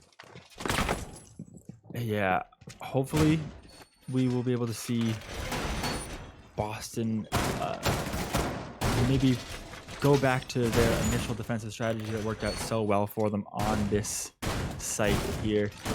They do have, I believe they're on a 1 win and 2 losses when defending this site so far against Michigan. So the stats are not in their favor, but you know, stats are not everything. Attackers are moving out to locate a bomb. Yeah, I want to note that Rav was able to get at least 2 drones pretty early on.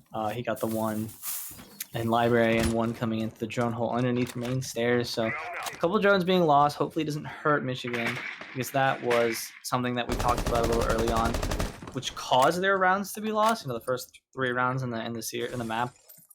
We mentioned it was lost due to a lack of intel. So hopefully losing those drones don't hurt them that much. Hopefully they can keep their drones safer when they're going to drone out during this phase, and be able to get the intel they need to be able to push into site and get the round. Yeah, especially having that intel towards the late game. We're going to see a quick rush into study here from TK on the Zofia, able to get that Maestro cam out of the way pretty quickly. Doesn't end up causing too much problems. Was able to take out a drone before it went down, but overall, I think a worthwhile trade. And we see Sharp going to try and go for the impact trick again. Oh, but Omega's pushing on from the top of main stairs. No one's watching this. He can get a kill. Oh, as I say that, though. Oh, they trade, actually. J-Man and Omega trade right there. So 1 Heartbreach down, Legion down. Pretty good trade. I think it's probably better for Michigan right there, as the Legion gets stronger over time, for sure. Yeah, definitely. Unfortunate that it was the Hibana that ended up going down. I don't believe they were able to use any of their pellets here. Successful impact trick coming out. Oh, yeah, they were able to get the Hibana pellets down on the bottom here. No, that was a Thermite charge. Oh, was Thermite charge? Oh, it was. Oh, okay. Yeah, the first Thermite charge did get impact tricked from Sharp, but they had to put it on the floor to ensure that it would get it. Oh, and Rav, regardless of a Blackbeard, still gets the headshot. Gets out with almost 1 HP right there, too. Yeah, it's an interesting... It's a high fire rate from the Scorpion coming in right there. Oh, yeah. Yeah, Rav down to, what? Oh, almost 5 HP. Here, very interesting. It confused me that they put the Thermite charge on the ground there to avoid that impact trick. Nice little bit of ingenuity there, able to open up a little bit of a line of sight, but Sharp is standing on top of this bar and watching it very diligently. Yeah, it makes, you know, playing close to the wall incredibly dangerous, but it's just doesn't allow you to get into sight. So in the end, it really does, I mean, almost nothing, because it gets rid of some ground from the defenders, because no one can play close to that wall on that side of the bar to hold the doorway. So you know they're going to have to be tucked in the right corner. But I mean, all you got to do now is push inside as, ooh, hold on. We see CJ close up on the shield, gets 2 kills, one of the widget, one of the sharp, as Rav gets a kill of his own in the boomer. 2v2 right now, 1 on each team, super hurt. As CJ gets a 3rd onto Cryptic, Rav is super hurt himself, so he could clutch this out, but considering his HP, 1 shot from anything will take him down. Yeah, you could pretty much breathe on Rav and he would get taken down right now. So what he's gonna have to do is holds fast and unfortunately stands up at the very wrong time and gets taken out by CJ, gets his head blown off. I believe that was a 3K on the round for CJ. Yeah, 4K right there, actually going crazy, entering in and saving the, well, not quite saving the round, you know, it's still pretty equal, but as the attackers, you're pretty much gonna have to be aggressors, and you could say, you know, they're at a disadvantage. So yeah, he's going crazy right now. Look at that, 14-4 too, and getting his assists in, you know, team player. Yeah.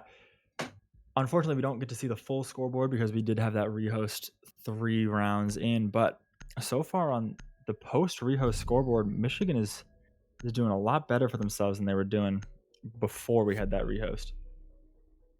Yeah, so map point right now for Michigan, if they take this defensive round, they will take Villa, and we'll be heading on to the second one.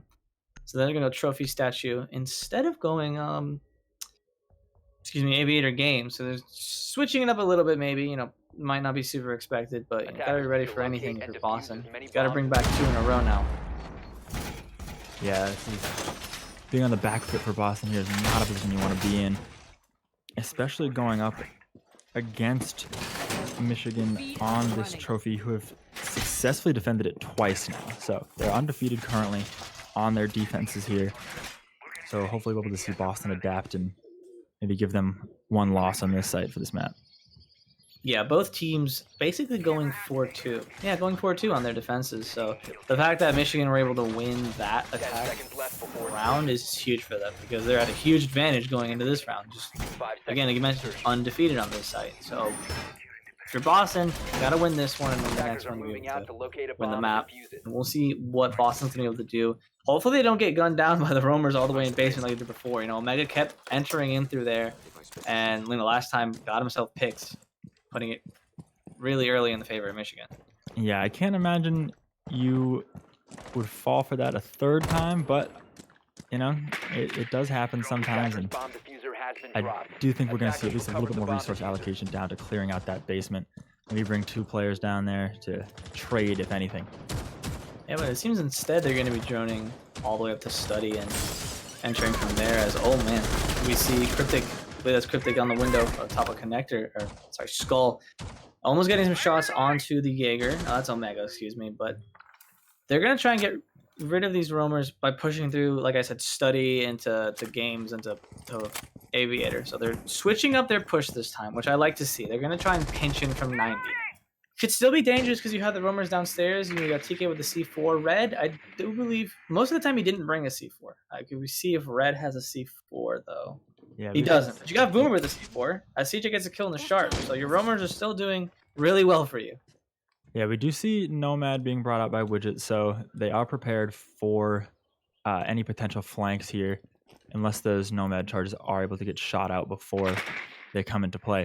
Attackers But have dropped with the bomb 4v5 in Attackers favor have of recovered their Michigan here, diffuser. Boston's going to have to refocus and group up, maybe try to divert some attention away from the anchors that are on site here.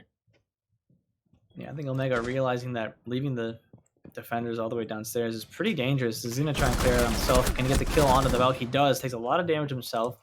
4v4 right now. He has no idea where Red is, though.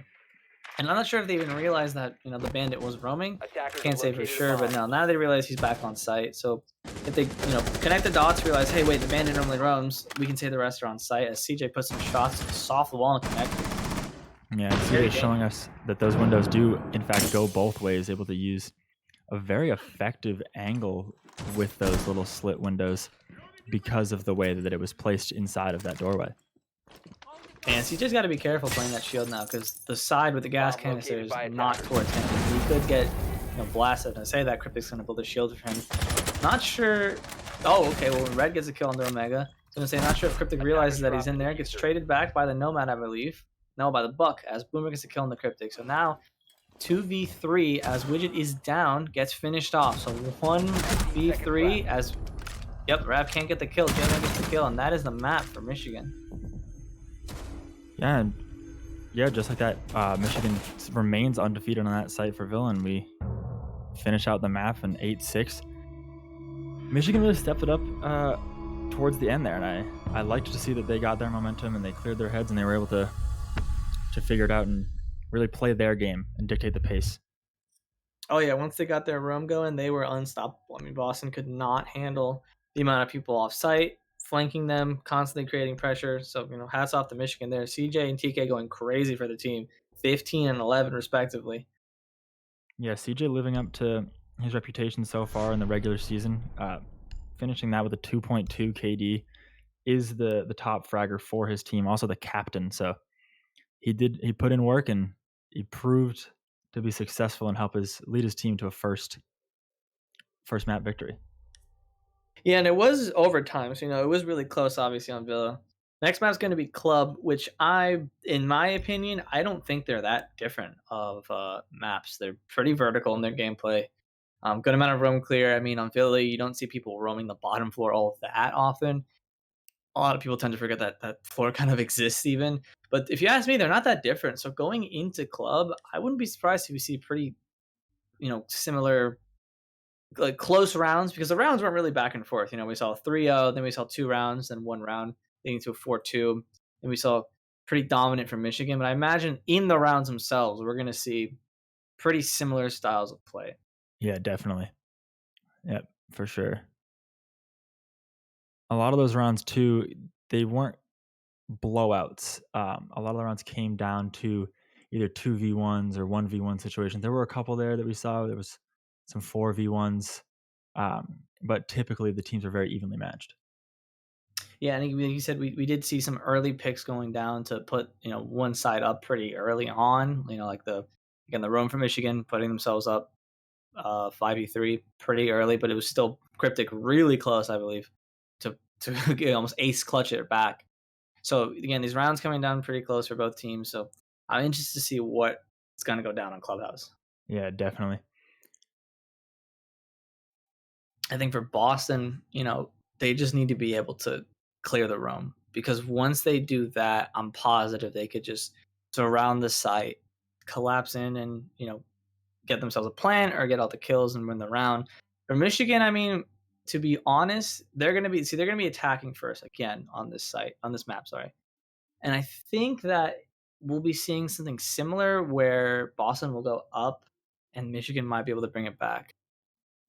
Yeah, if Boston's able to get that early momentum going for them, it could be quite unfortunate for Michigan. But we did see them able to, clear their heads and not let a couple rounds go against them and, play against them throughout the entire map. But I do believe we're going to jump to a quick little break. Teams are going to maybe get some snacks, go to the bathroom, and so are we. So we'll be back in a little bit.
Hello, everyone. We're back from our little break, and we're gonna get right back into this best of 3 series with Michigan having gone up 1-0 on Villa, and now going back into Clubhouse here.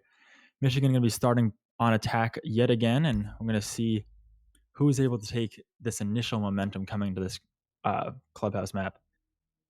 Yeah, like I had mentioned before we went on break, I think Club and Villa aren't too different. I think they might play out pretty similarly.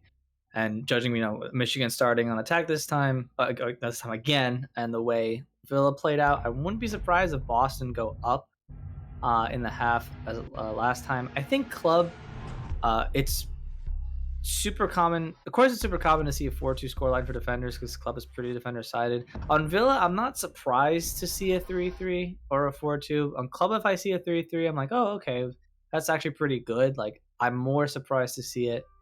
And I think to myself, the attackers did a better job overall. So if Boston go up 4-2, I feel like Michigan are going to be able to bring it back similar to how they did on Villa. But I also feel like it depends on the bans here, which we'll get into the first one right now. Boston going to go ahead and ban out Thatcher again. I mean, that's expected. Like I said before in the last map, Thatcher is basically a default ban at this point. Yeah, it's almost as common as a Mira ban these days. Yeah, we'll see what Michigan decide to ban on the second map. I mean, Villa, they banned Monty. I don't know Boston at all. I actually don't know if they play Monty. Maybe Michigan had done their homework and checked what they decide to ban and whatnot. Yeah, might see a hard breach, or we could see that Monty again, an operator that teams don't really like to play against a lot. Yep, there it is. Like I said the first time we saw that ban, it's not something you want to deal with really ever, but specifically if you're in a disadvantaged state, you're down members on your defense, and in a post-plant situation, it's really horrible to deal with. Yeah, so Michigan, because they're attacking, are going to ban the Kayed. See a Thatcher getting banned, you yourself want to ban the Kayed. It's pretty simple logic right there because it's going to make getting those hatches so hard. You have to mav it or create pressure onto the site so that you can go for the thermite charge with Hibana pellets. I see Boston going to be banning out the Valk to deny intel when defenders are going to be going on at any site at all. I imagine it goes the same way when getting rid of the Valk. If you have your cam hidden in kitchen and you see the Mav going for the hatch or just anyone else in kitchen, a blind C4 is going to do you wonders there. Yeah, definitely. And another thing to mention after that pick and ban, or after that ban phase, Maverick is still on the board, which is an attacker that for a long time we saw was almost a default ban on this map. But I believe teams have shifted more to leaving it open as the Thatcher ban has taken more prominence. So they still leave themselves a little bit more room to clear out those bandit batters or open up some walls when those bandits arcades are there, preventing them from just hard breaching normally. Yeah, I want to see Sharp 6 pick off the dock onto the bandit. So they're gonna have the Mav trick if at all possible, or we're gonna see Sophia go underneath to get the bandit off the wall to allow a thermite to get the wall. Sometimes you might just see teams forego a thermite entirely because I've heard the opinion that it's sometimes faster to just go for the Mav. Because with getting a thermite and a Hibana and ignoring the Mav, you have to go downstairs, drone out, take control, watch the hole, and then go for a thermite. If you just have the Mav go instantly to the wall, because he's super safe there on the platform. You only got to watch for a barrage run out, and early on, that's probably not going to happen. If the Mav just gets onto the platform there and just starts mapping the wall, hopefully he doesn't get killed for the holes he's made, and you just Sophia it, you can get the wall done pretty quickly. Like I said, people say faster than the time it would take for you to drone, take control beneath, and destroy the floor. Yeah, definitely. And even if not faster, it's very, very consistent, I would say. Usually, if you have a Mav that knows what they're doing and has practiced that, opening up those walls, you will almost always see them successfully able to do that, unless, like you were saying, we were to see a garage on it. But this Claymore going to be placed pretty typical position, just so you don't have to actually have somebody actively watching that door. And I think actually what you saw Smoke do right there by shotgunning out the wall, you make it a little harder for the math to do the math trick because of the fact that the wall isn't totally flat. It makes it just that much harder for him to have to consistently get the line off, as he's still getting it off right there. As the smoke's gonna go ahead and get off. CJ peeking the top of the rafters right there. That's the Echo gone already. Your ACOG's gone and your Echoes are gone, so that's pretty huge. Yeah, that's really unfortunate for Omega to be taking that so early on in the round. And J-Man almost able to line up some shots onto the shins of, I believe that was the smoke of Rav. Could be mistake. Yep. But for Omega there, really unfortunate. He did seem to be watching the doorway angle. Red able to get a second one for Michigan as I'm talking about this. But Omega was watching that doorway. Didn't seem to react quite in time though. CJ picks up a second one for himself, and now all the cards are in Michigan's favor here. CJ takes a little bit of damage, but ends up getting a third for himself on the round, and Rav is left all alone in a 1v5 situation. Smoke is not the operator you want to deal with, and gets taken out by TK in a flawless round for Michigan to open up Clubhouse. Minute and a half flawless round. That was crazy fast for Michigan, and clearly they are bringing their momentum onto this map. Crazy shot by CJ when he walked up the stairs. He didn't see the, I believe that was the Mozzie. Actually, not even sure who that was. It was Mozzie. He was shooting the feet, or he had an angle to see maybe the feet of Omega, and Omega just traced the bullets back. I'm sorry, not Omega. CJ, excuse me. Was able to trace the shots back to him. I'm used to Omega playing the IQ. Great shot there. Great triple kill to be able to open the round up for them, and super fast round, flawless again. Clearly taking control right now. Exactly, yeah. Just like you were saying, great awareness of CJ to realize that the Mozzie was positioned on top of that desk inside of cash room and not playing on the ground level there, and still able to capitalize and get some foot and shin shots. I personally not want to get shot in the shins. Sounds like an awful experience. Absolutely not. So we're going to see Boston already switching the site. I think they realized that was too fast of a round. No kills coming out. Go straight to base. Don't even try to go back, because just save it for another time, because they went straight to the bottom floor. As Widget's, I think he's freaking out. What was he doing there in the beginning? I have no idea. Sometimes you just gotta put your sensitivity all the way up and do some sick 360s at the beginning of the round to get some style points back on your side. Yeah, we're gonna see, the default reinforcements here, reinforcing dirt, the hatches, the walls in the church. Might reinforce a wall into blue to cover a rotation, or you reinforce the walls into blue armory, 10 seconds depending on how you decide to play it. Yeah, it depends on how much presence you want to have inside of church. It does look like Rav is going to open up a rotation hole into blue here. We might be seeing Omega be playing a little bit more aggressively, pushed up inside of blue, making his way towards oil pit right now. Going to barricade up oil pit, actually, just maybe deny himself from having to watch that angle. CJ really close to maybe being able to take out Omega as he barricaded oil pit, but we're just going to see, pretty normal setup. Almost everyone on site. I do think someone is roaming around, judged by the outlines. And CJ able to take out that Legion mine that was placed earlier inside of that oil pit doorway. There have been a lot of moments in this series so far that relied on just some poor timing, unfortunately. This a couple of missed kills, just some players running around corners or barricading up walls seconds before they would have met their fate with some bullets to the face. Yeah, and I want to point out, actually, no one is roaming on the side of Boston. Everyone's going to be hunkering down on the site, which is also pretty normal. You either see two off-site roaming on the top floor, probably like, a mute Mozzie combo.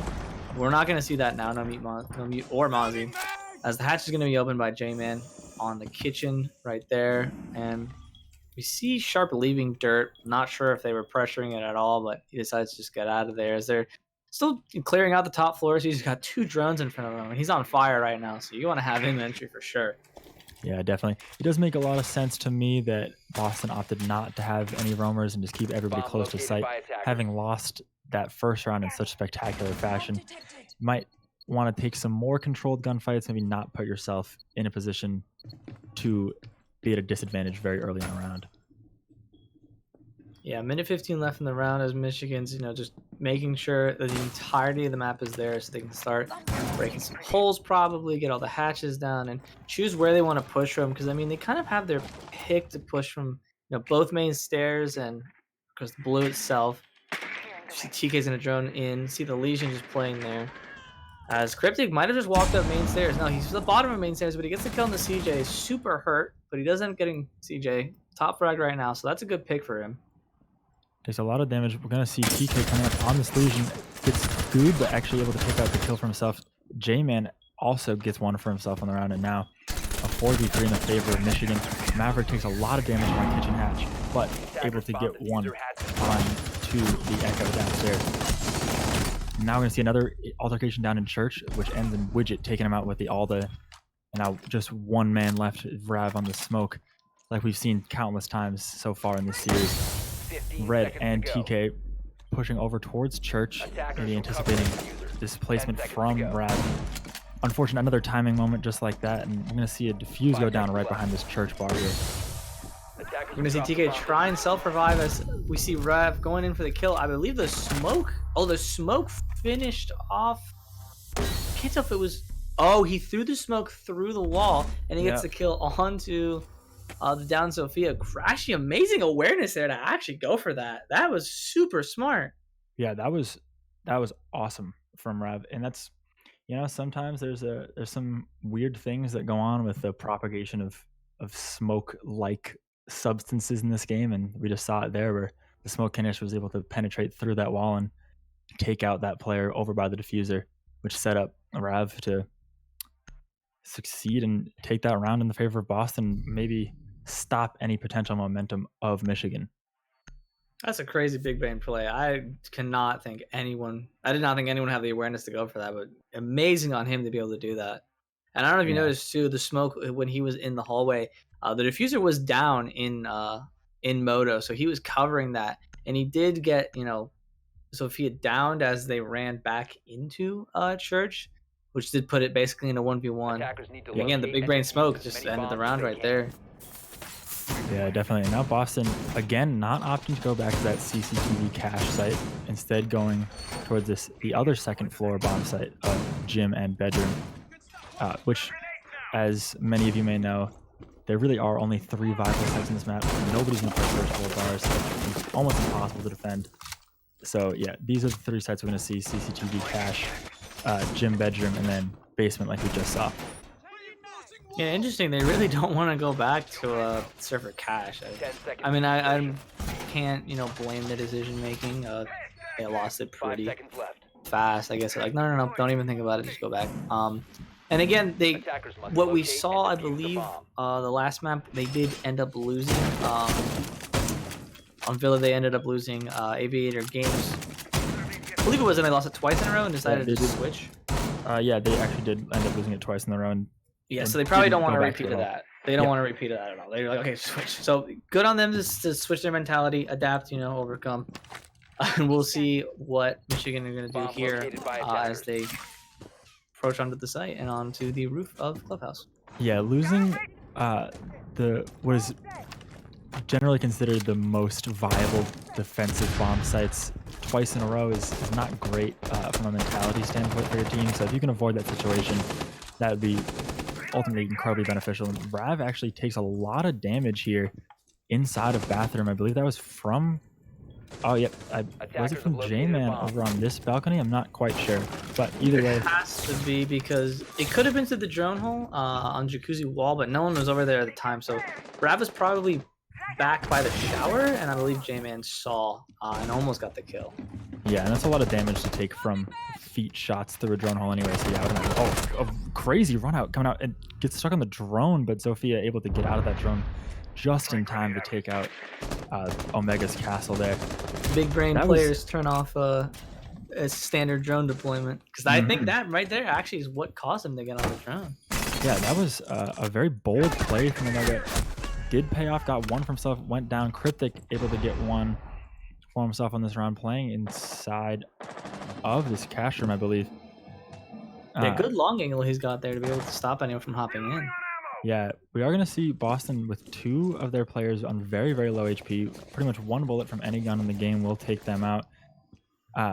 And Widget being down inside of bar will eventually have to make his way back up to the second floor bomb site, lest he be completely useless to his team at the end of this round. And ends up getting taken out by TK. through that double window into bar from billiards over there. Not what you really want to see if you're Widget, but back down to the 3v3 situation. One player on each team with very low HP. And 40 seconds left on the round. This is very doable for either side. Yeah, Sharp getting a kill on the red, who decided to drop into the hatch and logistics office. So good kill there. 3v2 right now in favor of Boston. 30 seconds left as Boomer might just have to walk into the jacuzzi wall. He knows someone's there. He sees the bar moving. He takes out his Claymore for a second. He might have thought he had flashes. As we see Sharp going back on his drone. He might be trying to rotate the jacuzzi wall as he does get echoed, and Rav's going to peek out. Gets downed. Boomer finishing the kill, and it's all up to him, but he can't push into sight as Cryptic gets the kill on the him. Yeah, that was a 3K there for Cryptic. As we were talking about, Thermite pulled out that Claymore for some reason. Cryptic was able to pick up that kill onto TK, that very low health Zofia player, which ended up spelling the demise for the attack of Michigan there. I also wanted to note the Mozzie downstairs. What I don't see too many teams do when defending Gym Bedroom, probably because they don't end up going to that site, because Club is pretty defender-sided that you probably only end up going there once, and maybe even then you don't. You can the floor in Bedroom and Gym is entirely destructible. You can play multiple people downstairs to C4 the bomb site. I actually have to give a shout out. I saw this in an invite game. Arizona did that. They had 2 people downstairs. I'm not sure who they were playing, but I did end up catching that game. And they successfully defended the bomb site. And I'm not going to lie, I've never seen that before. My mind exploded. So I imagine Boston was doing the same thing with the Mozzie, but it was good awareness by TK to be able to drone out the Mozzie and finish him off from the double window on the pool table. So I imagine that's what the Mozzie was going for, but again, he did get droned out, so he wasn't able to do his duty there. Yeah, unfortunately in this game, it is not the thought that counts. So even though he was taken out, the rest of his team was able to pick up that slack and take the round for themselves. And we are finally going to see Boston be forced to go back to defending this server cache site. Hopefully it won't go quite the same way it did for them the first time. Yeah, we'll see if they can overcome the aggression that Michigan had as CJ again getting a crazy triple kill as he just pushed straight in the garage. So hopefully they'll be ready for that this time. Hopefully they can stop Michigan's just aggression again. Yeah, CJ, he really just kind of waltzed right into the map with a sort of a swagger that we haven't really seen so far throughout this series, and it really paid off for him. Playing with that immense confidence paid a lot of dividends for him. So hopefully we'll be able to see something come out from one of the players on either side, very similar to what we saw the first time. The wall is shoot up way more than it was last time. Again, trying to stop the Mav from cleanly getting the Maverick trick on. We're going to see J-Man get the angle onto the top of rafters in the window.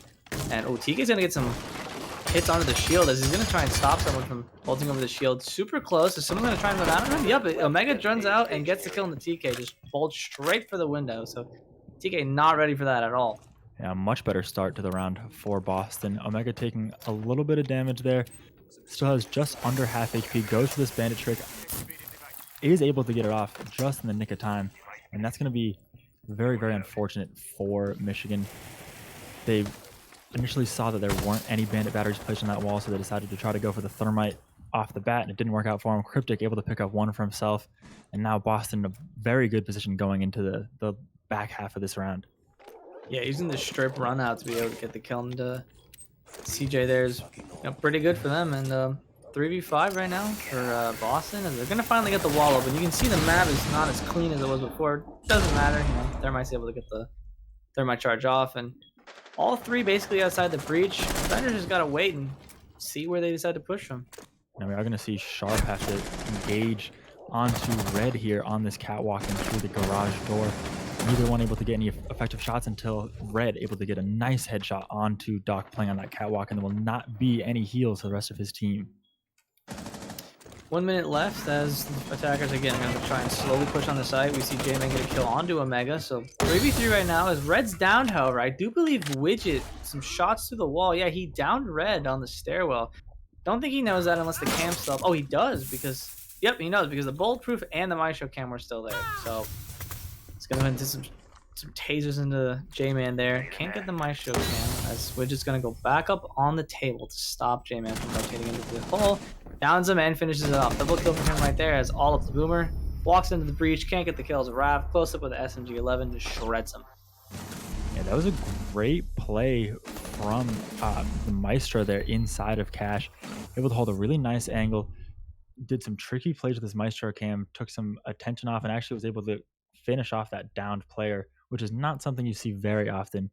But you don't typically see a little evil eye pop up in the kill feed, but it's fun when it happens, and it paid off in the long run for him and ended up redeeming themselves on that Cash site. Yep, 3-1 now in favor of Boston. They're going to go back down to Church Arsenal. See if Michigan can't successfully attack the bomb site this time. Because again, they were up when they got the plant down. It's just unfortunate that the downed Sophia wasn't able to self-revive. One thing I actually realized too is that she was self-reviving and then it seemed like she stopped. I think it was because when the Mav was going for the plant, he got downed and didn't totally die, and I think the Sophia just stopped because he thought the round was over. Yeah. Because the smoke was just going to run in and finish her off. Yeah, which ended up happening anyways. So. Yeah. So we'll see if, Michigan can't maybe more quickly drone out the top floor to be able to take control of the site. One thing that I'm noticing too from, honestly, both these teams is that even on Villa, they didn't really bring too much destruction to too much soft destruction for vertical gameplay. Michigan's not bringing any buck or sledge at all to be able to force the defenders outside of armory or anything like that. They're just going with 2 or 3 hard breaches and a Zoph every round and switching between the Twitch and the IQ right there. Yeah, and there's no breach charges either. There's 3 claymores on them. Oh wow, that's a lot of explosives coming out, and we have seen the Zofia be very successful for TK for the most part throughout this map so far. But yeah, like you were saying, the lack of soft breach hasn't quite hurt them substantially yet, but it definitely would help to have at least one soft breacher there to put some of that pressure down onto the defense and make them feel a little bit more uncomfortable and have to play towards the attacker's pace as opposed to the other way around. Yeah, we'll see. J-Man gonna get the hatch right now. I don't think there's gonna be any impact checks. There's impacts on Omega, but I don't know if he's in a position to go for it. Oh, he is, and he's gonna get. Oh no, he didn't get any of them at all. Yeah, he chose to impact check from the right side, and the Habana pellets were all the way over to the left. Unfortunately, that is a successful impact trick that does not make. So we're gonna see the hatch. Already open, all the defenders playing on the wrong side as CJ does get the Maestro cam and he's gonna put his drone in front of the shield as we see Cryptic finally getting it. So hatch open, control being taken away slowly taken away from the defenders, as J-Man gets a kill in the sharp. That's your dock down. And J-Man now in a very advantageous position, able to watch through that hatch while the rest of his team makes their way wherever they want. I'm not quite sure where they're pushing from right now, but with 4 defenders kind of pinned down on site here, you don't really have much to do in the way of rotating and kind of just have to hope that the fights come to them in a way that they want to and are able to win those fights effectively. I'm going to see that Twitch, there'll be a little bit of a nuisance onto the Mozzie again, like we said, or not on the Mozzie rather, the Legion of Omega takes a little bit of damage. Cryptic able to get 1 when he's dropping down the hatch, and Red able to take out Cryptic in response there.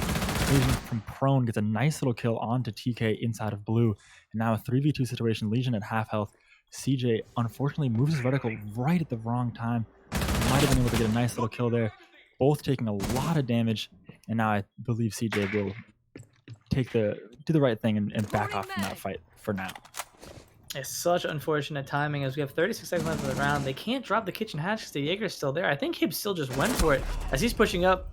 Oh no, sorry, that was not the Jaeger, that was Omega on the Legion. Good kill there though, as they're gonna go ahead and drop down, try and plant the diffuser. Still in front of the bomb chassis, so it's gonna be a wall bangable spot as Widget gets the kill onto CJ. And Raz gonna be pushing up. Diffuser does go down, throws the C4, does get the kill on the J-Man. So Ultra Red, who I believe is still upstairs. Yep, in freezer right now, trying to avoid the bullets in the Maestro as Rav is pushing up from main stairs. So Red's gonna have to worry about 2 angles soon. Yeah, Red is not in an awful position to defend this diffuser, but we are gonna see Rav making his way up main stairs into kitchen. I do believe Red is aware that this is happening, but Defenders have Widget now located the begins diffuser. to disarm the diffuser, and Rav able to close out the round, taking out Red up in that kitchen, Bomb and Widget diffuser disabled by finishes off defenders. that disable. Defenders win. Yeah, if Red didn't know. I'm not sure if he had. I believe he did have intel because he did, check the door at the right time. Even if he didn't know 100%, the laser was on the door, by the way. So he definitely had an idea. Okay, clearly someone's up here, just not able to get the kill when he swung out, losing the gunfight. So unfortunate there, but getting the plant down, despite having that angle from the double door onto church, pretty risky, but they went for it anyway. And again, it almost paid off. They almost got the round there. It's 4 now for Boston, going into the final round of the half here. Yeah. And again, 4-1. Again, if Michigan get the round here, I'm not gonna say it's like over for Michigan. Like I said, a 4-2 scoreline for Club is totally acceptable, to be honest. I wouldn't be, upset as the attackers. Yeah, definitely. To get that at all. Yeah, and Boston has shown a great amount of mental fortitude here, able to bounce back from that fast first round flawless victory that came out from the attack of Michigan and take 4 rounds in a row here. So all the momentum being on Boston's Attackers side. need to locate and Michigan defuse is bombs. really, really going to want to stop that momentum going into their defensive half. Again, a 4-2 scoreline is definitely manageable for Michigan to pull back when they're on defense. 5-1 is going to be a lot harder, but still doable. But definitely not a situation we want to be in. Yeah, we'll see if Michigan can adapt on this site. If they lost this site, with the long angle that the Jaeger had on Cash, the walls and into construction there, the workshop. We'll see if they can, again, just figure out what went wrong and just fix that. I could see Michigan taking this round, so it wasn't too bad for them. Yeah, it wasn't too bad. I remember that the first time we saw this site played, Omega did go for that crazy little run out onto the balcony, got one, and then almost got the Zofia who was stuck on her drone. Hopefully that doesn't happen again. Hopefully we have a little bit better awareness from the Zofia, maybe some a little bit faster callouts, so that we don't get into a situation that's close. Yeah, we're gonna see Mira putting down her window, I believe, in a little closet there. dropped the bomb Yeah, she was diffuser. trying to put it down. I believe she did. Yeah, she heard her to go down. I imagine she has the same one in bathroom. Gonna put that down in a second. Yep. There's a lot of prep going on, way past the prep phase here for Boston. So it's very interesting.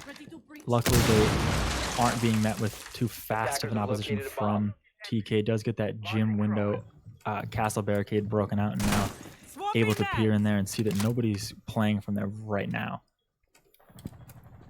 Yeah, not sure if they're gonna go for the same impact onto the castle barricade connecting the wall right there and the gym, but there is an ADS on the window, so hopefully TK has the awareness to ask someone to burn some stuns. Yep, or burn some ADSs there. Yep, gonna go ahead and do that right now. So they're gonna get the castle barricade as last time.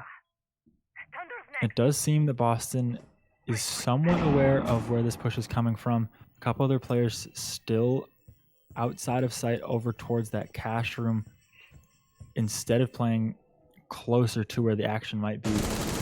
I do believe we're going to see some firefights happen pretty soon. Maybe some of these roamers move back towards sight, get a little bit of some foot shots, able to take out Cryptic, not quite kill him just yet. He does get it down. Hopefully we'll be able to see him get back up here. But if we do see a fast push come in, I don't imagine we'll be able to see him actually get back up. I'm going to throw out the grenade. Not quite far enough. Cryptic is able to get picked back up by Widget, and CJ takes out the person who just picked up his comrade. And now Cryptic being left very low HP. CJ misses the frag, bounces back, takes a little bit of damage for himself, and Omega able to take one down with the Castle UMP onto that sledge of CJ. There's a lot going on over there in Workshop, but nothing at all happened on this side of the map. Oh, okay, well, I say that. They did get the mirror window as Raz going to peek back up and get the kill onto J-Man, so 4v3 right now. Would like to have seen more go on, maybe even a full-on execute, because they were getting rid of the pressure of the long angle there, but I'm not sure what else was going on. Sharp gets down somehow. Omega picking him back up, so 2 players of at least 20 HP. As Omega gets a kill on the TK. 4v2 right now, still totally doable considering the health of 2 of these players, though. Yeah, with 20 seconds left in the round, this execute is going to have to come out really quickly. It does seem Boston knows where the push is going to be coming from, ready for it. One jumps in the window. Omega able to take out both of the players that jumped into the window and secure a 4K for himself on the round. And good defense again. Great defense right there. Putting themselves 5-1 for the half. But Michigan, now I'm a little worried. Now I'm thinking, oh, great. But they are going into defense. The map is much more defender-sided than most, so they could just swing back. And, I mean, they're going to have to go flawless to avoid an overtime at all. Yeah, and now is one of those times where I imagine Michigan is wishing they had a little bit of a break in between these halves so they could reconvene and discuss their strategy going into this defense and try to put a halt to the momentum that Boston has going for them, which is not unsubstantial. With 5 round victories in a row, Boston's probably feeling pretty good about themselves, and I imagine they might take some risky fast attack plays here because they have been winning a lot of their gunfights so far. Yeah, you see right here, Red 6-picking off the mirror for a bandit, but if you notice again, Sharp 6-picked off the thermite for a hip. Like I mentioned before, if you just bring a Maverick, you can get the wall for free by just softening up the wall and having the Buck or Zoph just blow it open. So I don't know about the 6-pick there. You're losing the Mira, which could be pretty strong to defend off server from Cash. Yeah, definitely. It does seem Red has been very comfortable on this bandit pick, though. Has been able to make some really crazy plays happen. So hopefully he'll be able to pull something off with the bandit again this time, having, like you said, opted not to take what some would consider a much more powerful operator in the Mira. 10 seconds to go. I'll see a mute here. I imagine they're going to go ahead and deny some drones coming in from the west side. That's Construction Workshop to deny Boston the ability to just walk from behind and just swing into the site, get some kills. Mute jammer going on. The Rafters window, so at least if they drone up from Rafters is going to be kind of hard. Although you do have the rotate they made on Rafters, so the Mute jammer kind of questionable to me. I feel like it's just not being used at all. Yeah, it's interesting. Also, yeah, the Mute Chamber is not quite very effective so far, although we are very early in the round. We do see 3 of the members of Boston pushing over from Kennels, but 2 members are being moved in through Jacuzzi side. And if Michigan doesn't see this coming, this could be very detrimental for them, and it could cause some major damage to their defense. Yeah, they're coming in real fast. I mean, Sharp has a diffuser with them over there, though, so if they go down, it's going to be kind of hard for them to get it back, as Jamin gets a kill. I'm not quite sure where that was. Oh, that was from the Maverick line that they made, so Maverick got taken out pretty early on, so they can't get the wall at all, as Brad gets a kill on the CJ. At least that was also through the... No, that was one from Stock, so someone was trying to hunt down on Stock. 4v4 right now. Health in favor of Michigan, though. Evens it back up. Omega ends up taking advantage for the side of Boston. Rav again on half HP. Not ideal, but it's not awful. Not quite one bullet to take him out. And TK actually evens it back up for us again, taking out Sharp with that SMG-11. And now for Boston, this attack is going to become a little bit more tricky, having to move Buck in through Cash and maybe divert a little bit of attention from the rest of the defenders. Tries to get a little bit of a grenade throw up through the top of that reinforced wall. Unfortunately, ends up falling a little bit short, not doing any damage to anybody. And then Cryptic takes a little bit of damage for himself in that trade. J-Man playing in a pretty precarious spot, just sort of in the middle of server there. He's got the line he's got to worry about, the sort of weird angle that one could make and watch for the hole over there, and he's even got the server window, but he's just playing it like a champ. As we see Cryptic going down from the SMG-11 of TK, tries to go for a C4, can't get the C4 out. 2 down now, and the diffuser's also all in construction. So it's all up to Omega, who hopped in through server, but he doesn't have the diffuser. They know where he is, and he's just getting some bullet shot at him. Tries to walk through the hole, and it doesn't work out at all. Oh, I'm sorry, Rav does self-revive. I forgot. Oh, that's very interesting. Yeah, now both these players getting picked back up. I don't think Michigan had foreseen that happening, but we do see Boomer still ready to take these fights, not taking any shots there, not hitting any of his shots through that wall. Cryptic able to take out one for himself, and just like that, Boston has swung it back into their favor, and they actually end up winning the round off of that self-revive from Zofia. I'm going to be quite honest. I don't know what the position Boomer was playing right there. He kept dancing back and forth. It was, 15 seconds left. He should have just gone back to the table behind the bomb and just hid there. Because if you saw J-Man on the Rook when he was trying to hold the angle on the door, if someone swung into the door, he might have killed Boomer. That was not a good position to play at all. And with, again, the time, you have the advantage. Just let them come to you. But it didn't work out at all. So now you got to go flawless in the rest of the half just to force overtime. Yeah, for the defense, you tend to want to hold steady there in that kind of situation with such a little time remaining. But sometimes you can get away with an aggressive jiggle peek like Boomer was trying to pull off, but typically you're going to want to be doing that with a faster operator, not quite like Maestro, a slower, louder operator with a much longer ADS time than a lot of these other defenders. So not quite the operator that you would want to be playing in that style with. But we are going to see them go right back to this server cache bomb site, thinking that they were so close to winning it this time, just have to tighten some things up and maybe be able to take it for themselves, instead of losing in such an unfortunate way. Yeah, it's crazy that both of them had gone down there. And I guess to give a little credit to Boomer, if he had an idea maybe, I mean, he had the Bailiff out, a little faster than having the Alda out, so one shot from the Bailiff could have killed any of the two attackers there. But again, overall, I don't think it was the best play. New round now, 6-1 though, and we'll see how they're going to have to adapt to that unfortunate loss there. Yeah. I don't want to make any assumptions here, but I would imagine what happened to us, where we both forgot that Zofia was in the position where she could pick herself up and then revive Buck. I imagine Boomer was in the same position, kind of, even if he had known those two players were down, thought, oh, well, they're both down. They can't really affect us. I'm just going to leave them alone. I'll focus on taking out the last player in Omega. And unfortunately, Zofia was able to get them both back up and cost them the round. Now, Rav taking a little bit of damage from that catwalk into the garage door. Nothing substantial, though. Yeah, we're seeing some more presence in garage, actually. CJ's playing behind that, odd table, odd sort of workbench there. Even standing up on it, using that grate as cover. Be interesting to see him. Oh, man, J-Man getting a good headshot on a widget right there, stopping the map strip from going off. Good awareness there to get the kill. And CJ being spotted from behind the table, though. And now Rav, having lost both of his drones, that's some valuable intel potential lost for the side of Boston. Cryptic taking a not unsubstantial amount of damage from that Evil Eye. I do believe he was able to take it out with that grenade throw. A nice, precise chuck from him on that one. And now we're going to see this wall get opened up by these Havana pellets. Open this new line of sight and force the defenders to have to watch a new angle.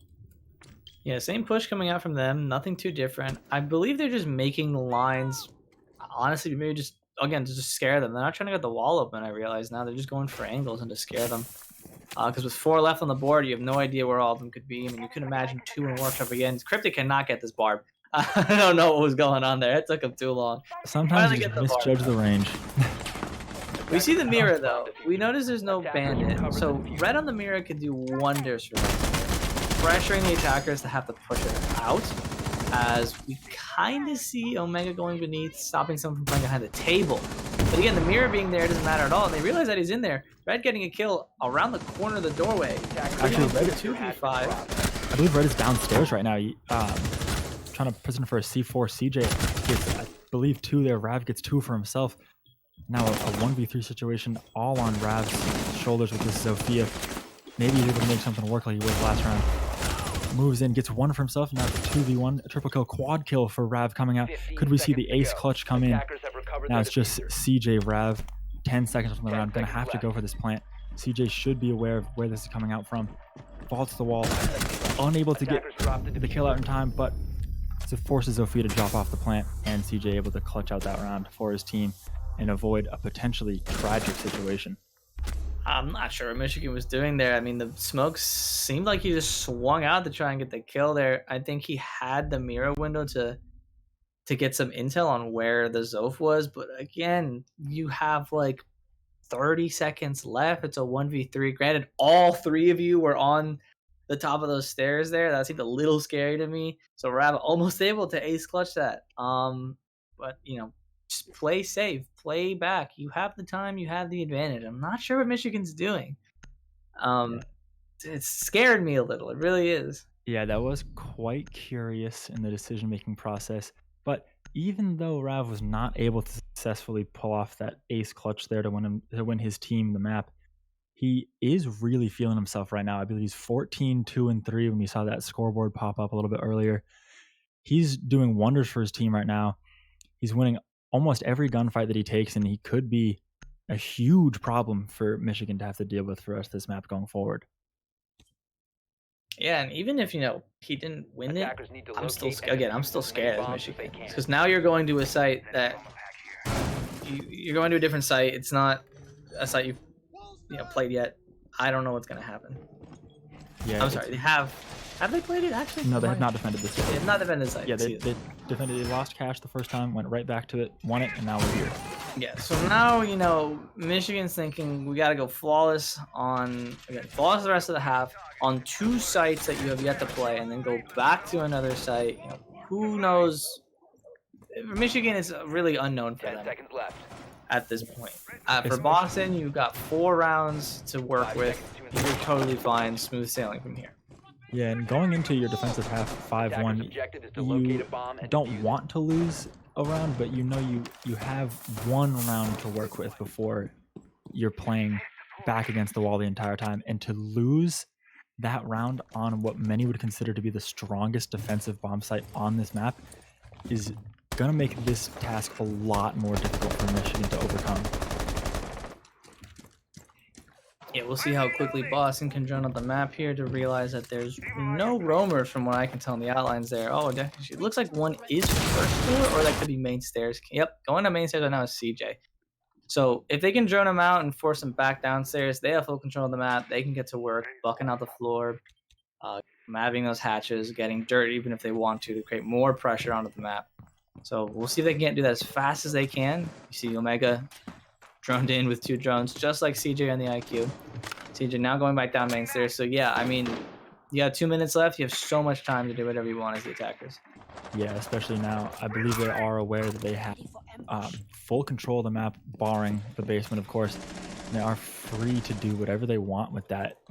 Omega making his way over towards these blue stairs, gonna potentially fight it out with the Mozzie that TK is playing behind that vent system over there.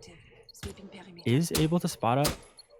I believe, yeah, that's the Mozzie pest. Not quite able to shoot it. Kind of a tricky angle positioned behind that stair. Unfortunate. I do believe I still unable to get it, and that's denying his drone the capability of getting around. TK able to hold that angle, and that was a great Mozzie placement from TK there. Made it very tricky for IQ to remove it, and ended up costing IQ her life. Yeah, you see it's not flat on the step. It's perpendicular to that, so really hard to get that shot off. As again, Omega just gets his head taken off. As we now see Cryptic bucking out the floor, trying to get some shots onto J-Man there. Red gets a kill on the widget, so it's looking pretty good for them right now. They actually... Oh, so the map did hop in through the map hole there.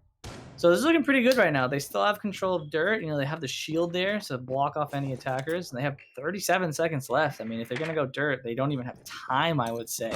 And one's going down main stairs. Cryptic going to be joining him. And one's going to try and go down blue. Rav gets a kill on the TK. Was that through the tight angle? Not 100% I sure. believe it was. I believe so. Good shots then, as Jamie gets a kill on the Sharp. Cryptic getting taken out by CJ 1v4 right now. Rav's kind of just got to go in. I mean, look at that. They're all watching blue. They know he's going to come down there. He's got 2 concussive shots. Can he use them? No. CJ gets the kill on the Rav. Standing up on the table. So, Michigan doing pretty well. Got 3 more rounds to go. Yeah, they did put up a much better fight on this defense than they were able to on either of their cash defenses thus far. Now going to have to move over to Gym, a site we haven't seen them play yet. Hopefully they have something to pull out against this attack of Boston, which has been so strong thus far. Now they're going to go gym bedroom, a site that we saw Boston dominate on, to be honest. I really like the setup they have. Pretty interesting with the long angle they had. We'll see what Michigan do on this site. As again, this is probably, it's definitely one of the weaker sites. The second least defendable site, barring stock and bar. No one wants to talk about stock bar at all. So we'll see what Michigan can do to pull themselves out of this hole. We are going to see TK pull out an alibi, an operator we haven't seen at all throughout this series yet. An operator that I am very fond of. I think the MX4 Storm is one of the most fun guns to play in this entire game. So hopefully we'll see TK able to pull out some magic with that gun. Maybe get some clever roam plays going on throughout this defense hole. Yeah, not too much barbed wire though I see here from Michigan, which could end up hurting them. You know, if say someone just walks through the top of main stairs, I imagine CJ is going to put his barb there. Although we do see him put a barb, I believe, back workshop or cache. He's got to put one at the top of main stairs. It's so possible 10 seconds left.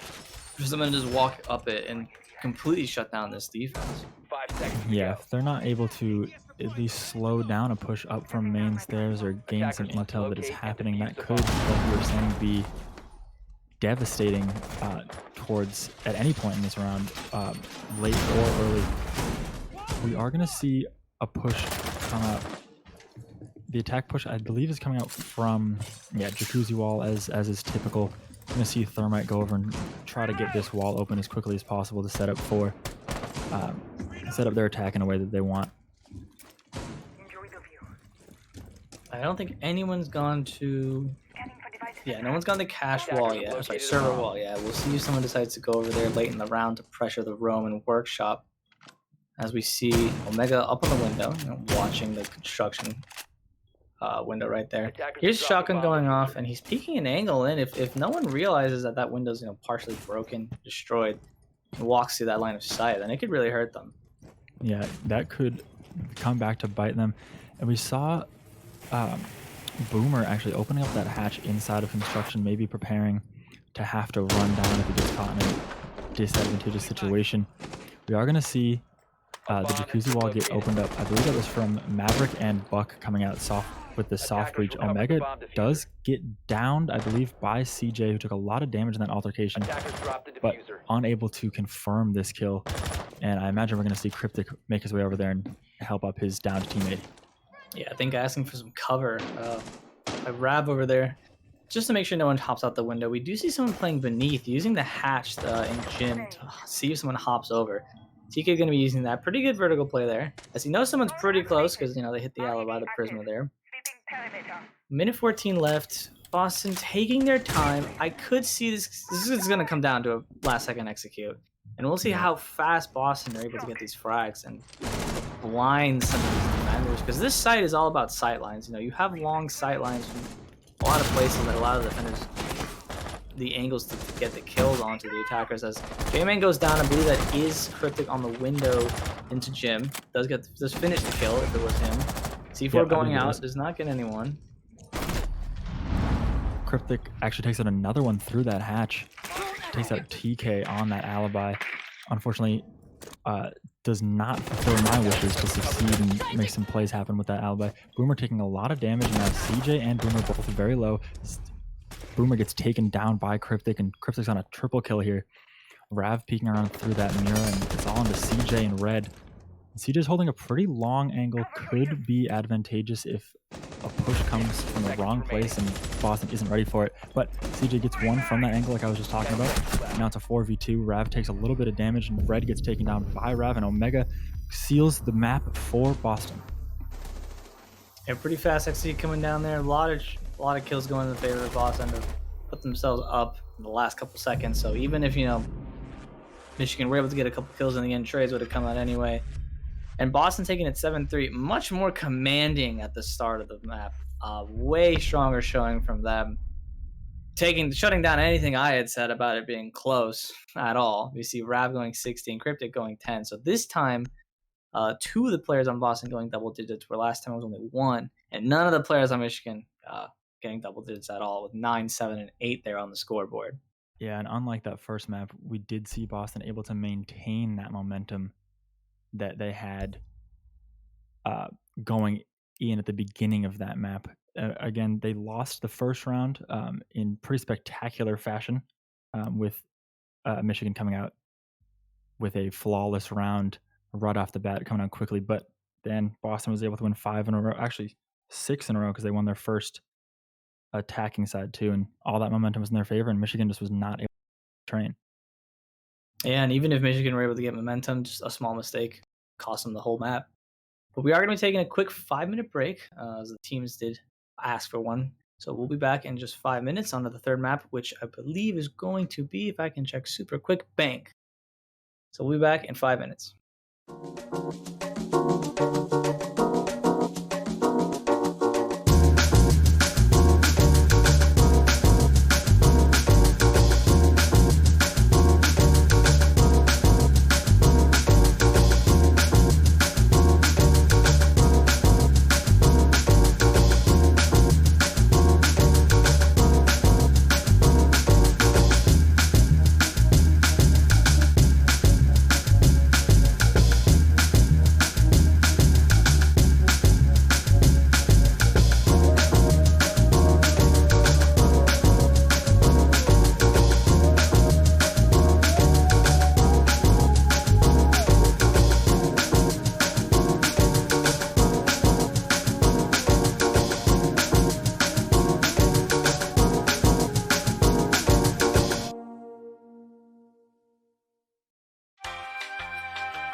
Welcome back, everybody. We are on to the third map of our round of 32 game between Boston University and Michigan Technical University Gold.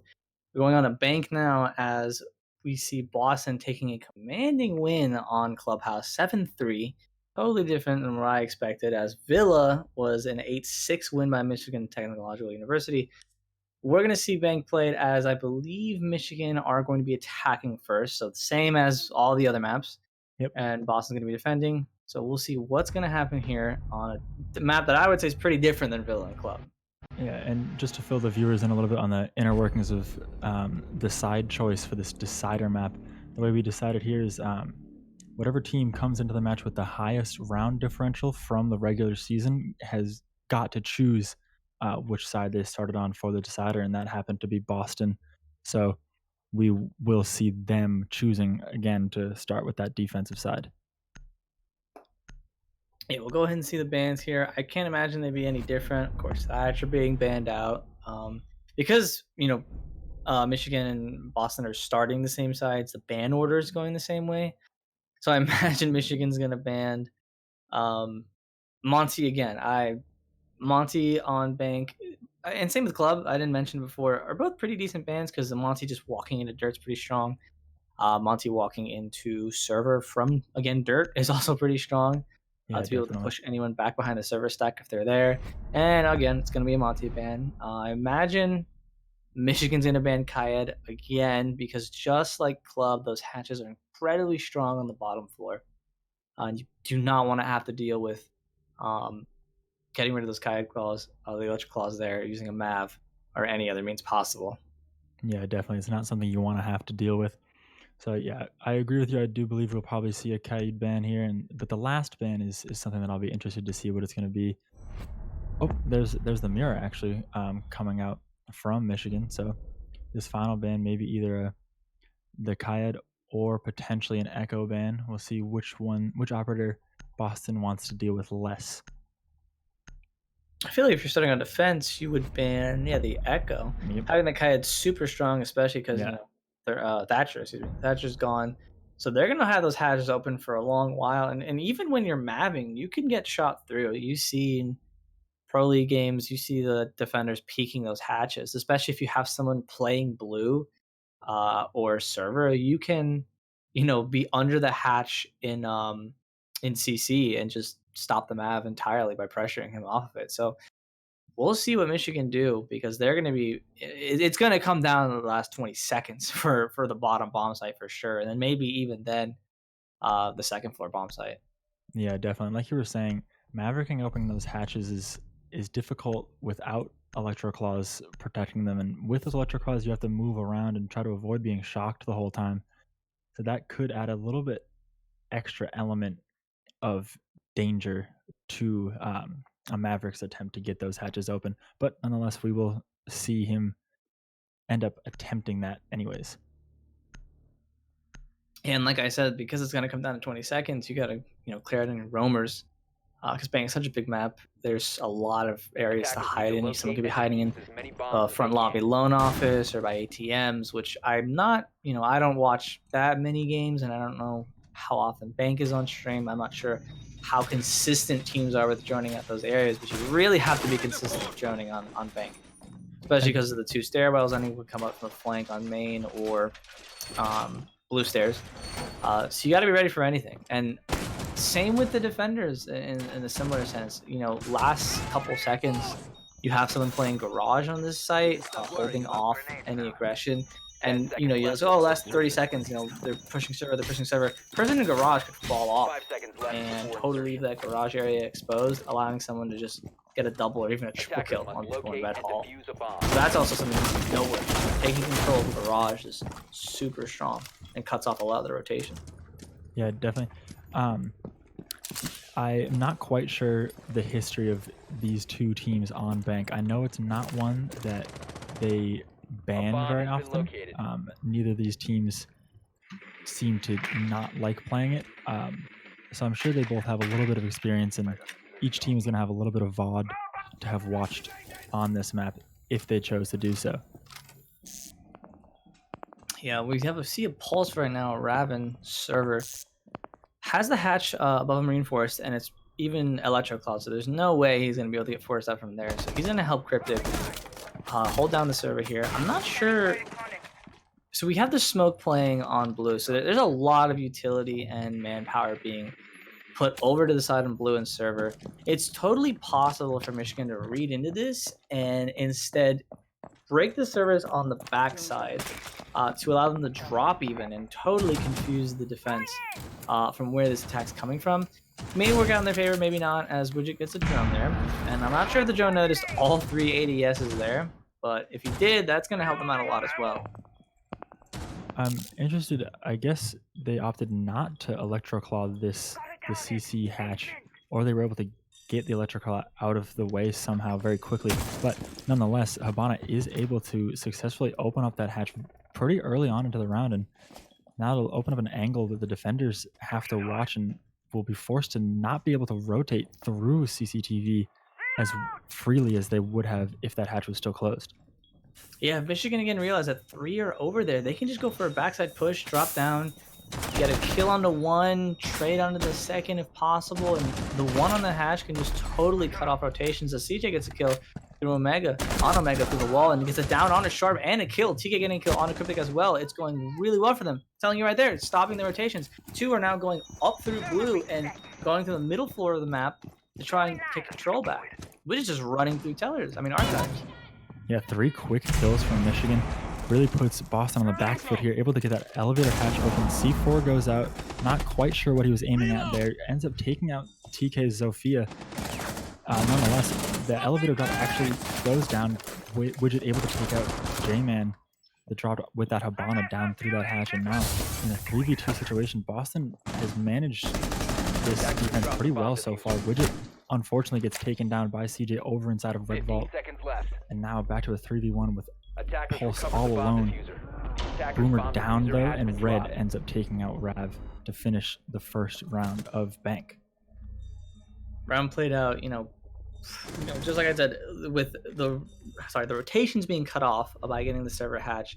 Zofia did end up getting flanked, I believe it was, from the Pulse. So, the defenders, the attackers ended up flip-flopping there on who's attacking and who's defending, really. Boomer going down with the diffuser almost, could have ended up costing them, but Zofia watching the Pulse drop down into server was, what got the final kill there.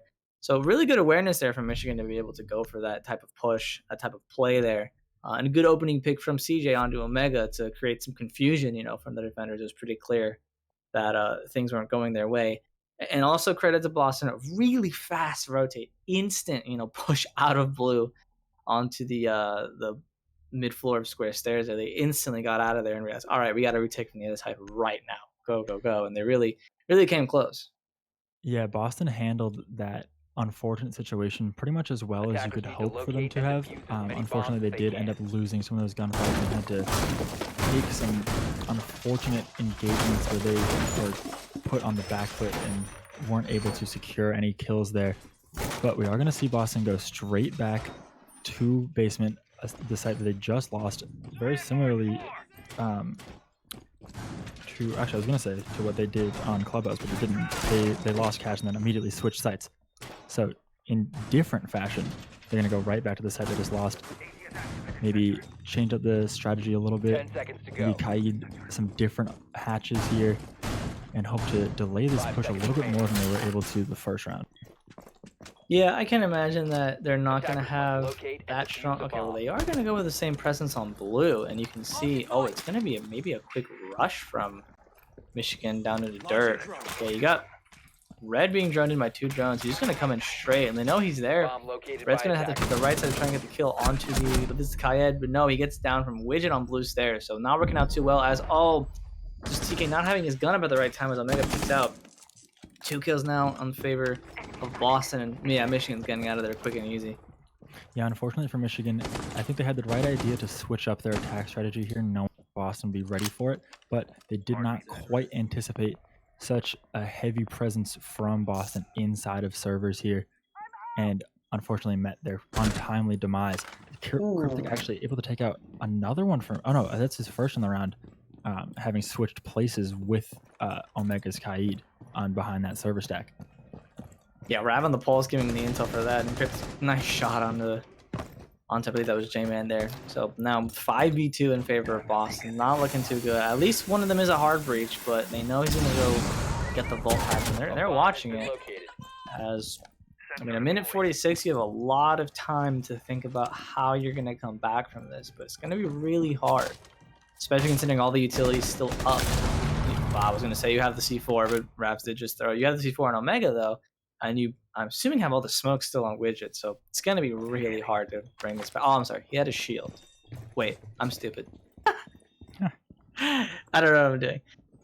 He has a shield, but he still has smokes. That's a primary gadget, not a secondary gadget. I have no idea what I'm talking about. But oh my goodness, when we're trying to go up the elevator, little Volt there, and Omega's playing that angle. I didn't really think we'd see a kill from that at all, but it's all up to CJ now. He's being pulsed.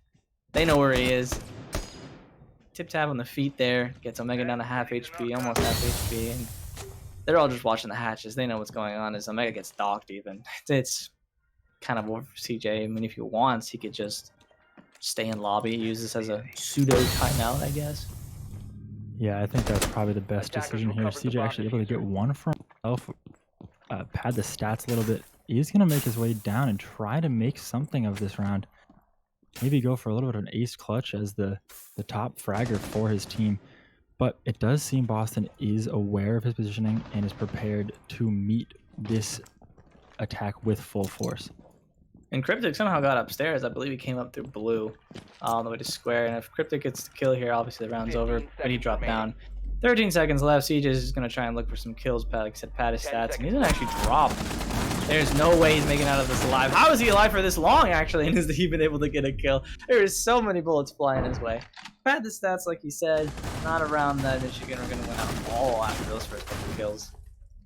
Yeah, and like we were saying, I do imagine that Michigan was taking that time to discuss with the team a little bit. CJ did want to have a little bit of fun, try to see if he can make anything happen. Yeah, but unfortunately not able to, and it's going to even up the round count here.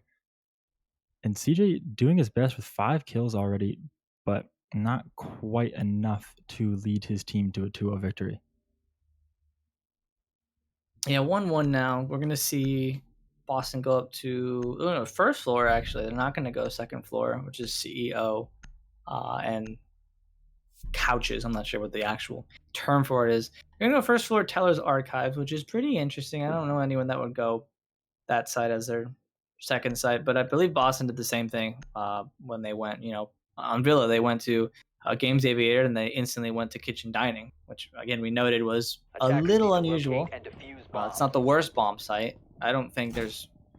I don't know who would say Bank has bad bomb sites. It's either this side or the other side. People would argue because some people would much prefer open area and break. Yeah, I think open area has come into fashion a little bit more. Recently, a lot of teams kind of splitting 50-50 on which one of those 2 sites they choose to go to. But like you were saying, typically you're going to see basement and second floor be the primary sites for defenses on Bank. 10 seconds to insertion. Yeah, we're going to see Cryptic probably putting a Valve cam in front lobby. We're going to see Boston hold upstairs. That's the one really important thing about this site. We seem to be lining up a cam. Ooh, what is this? Well, this could be very, very interesting. That could gather some very, very, very important intel for Boston here on this defense. If Michigan isn't able to spot that out, that could prove to be devastating their attack strategy here. I really want to see like what that cam sees, because like the lineup for it is just kind of chucked into the corner. As Red already gonna kill on the widget. That's your Mozzie down as a Rear basically in Stalker now. Oh, it seems he shot through the wall. I believe Mozzie was making those holes there and got caught out. No, I'm sorry. He was in Janitor, so he was getting caught out on Janitor's door. So we see Sharp now all alone upstairs having to defend this lounge area. Very unfortunate positioning, like you were saying, from the Mozzie. Sharp all alone up here trying to defend a Stalker room push coming out from Michigan. I'm curious to see if they'll go through this door or they'll just drop that stock hatch instead and choose to not have to handle Sharp. But as I say that, Red chooses to take that gunfight and succeeds and puts this into a 5v3 situation with Boston down 2 men. Yeah, Sharp getting droned out like crazy. At least 2 drones on him as the blind C4 comes down from Rav. It does get the kill on the CJ, so that is a good kill. You get the Jackal gone, so you can't use that shotgun anymore. The only soft destruction you have left is on the Sophia and Red on the Ash charges. So 4v3 right now, still in favor of Michigan. Got a lot of time to drone out, figure out where the defenders are, and plan your attack, whether you want to go attack Tellers or Archives. Get the wall in front of Teller's desk, or just watch your flanks when going through Archives. Droning out Rav right now, if they know he's in Archives, see what they'll do with this intel. Yeah, and there's still 4 drones on the board, 2 for each Red and J-Man, so they have a lot of time to gather any intel they want to prepare for this push. Do blow a hole in the wall, able to try to peek out Rav. Unfortunate for both of them, neither of them able to get anything off of that, even though they were both positioned in pretty advantageous spots. But now we're going to see TK took a little bit of damage from that interaction, down to half health, but not an insurmountable amount of damage continuing into this round. I'm going to see a little bit of bigger push come out through square. Boomer actually able to take out Rav, and now Michigan in a very good spot continuing into the last 30 seconds of this round. It seems like Boomer knows someone's coming from behind because he seems to swing on the door a little bit, maybe until flank drones to use there. Like trying to flank as Cryptic's trying to stop the plant from the front. No more C4 to be able to deny the plant. Cryptic gets a kill onto Red 2v3 as Omega's pushing into admin office, but it doesn't matter. The diffuser's gone down anyway. TK really hurt Boomer. J-Man got some health off of him too.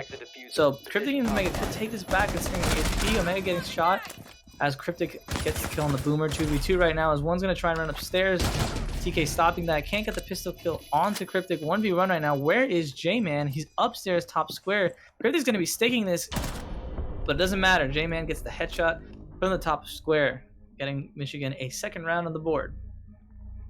Fortunately for J-Man and very unfortunately for Cryptic there, Cryptic ended up choosing the wrong side of the diffuser to go for that disable, and J-Man able to just aim right through that doorway, have a very clear lined up shot, and ended up securing a second round for the attack of Michigan here.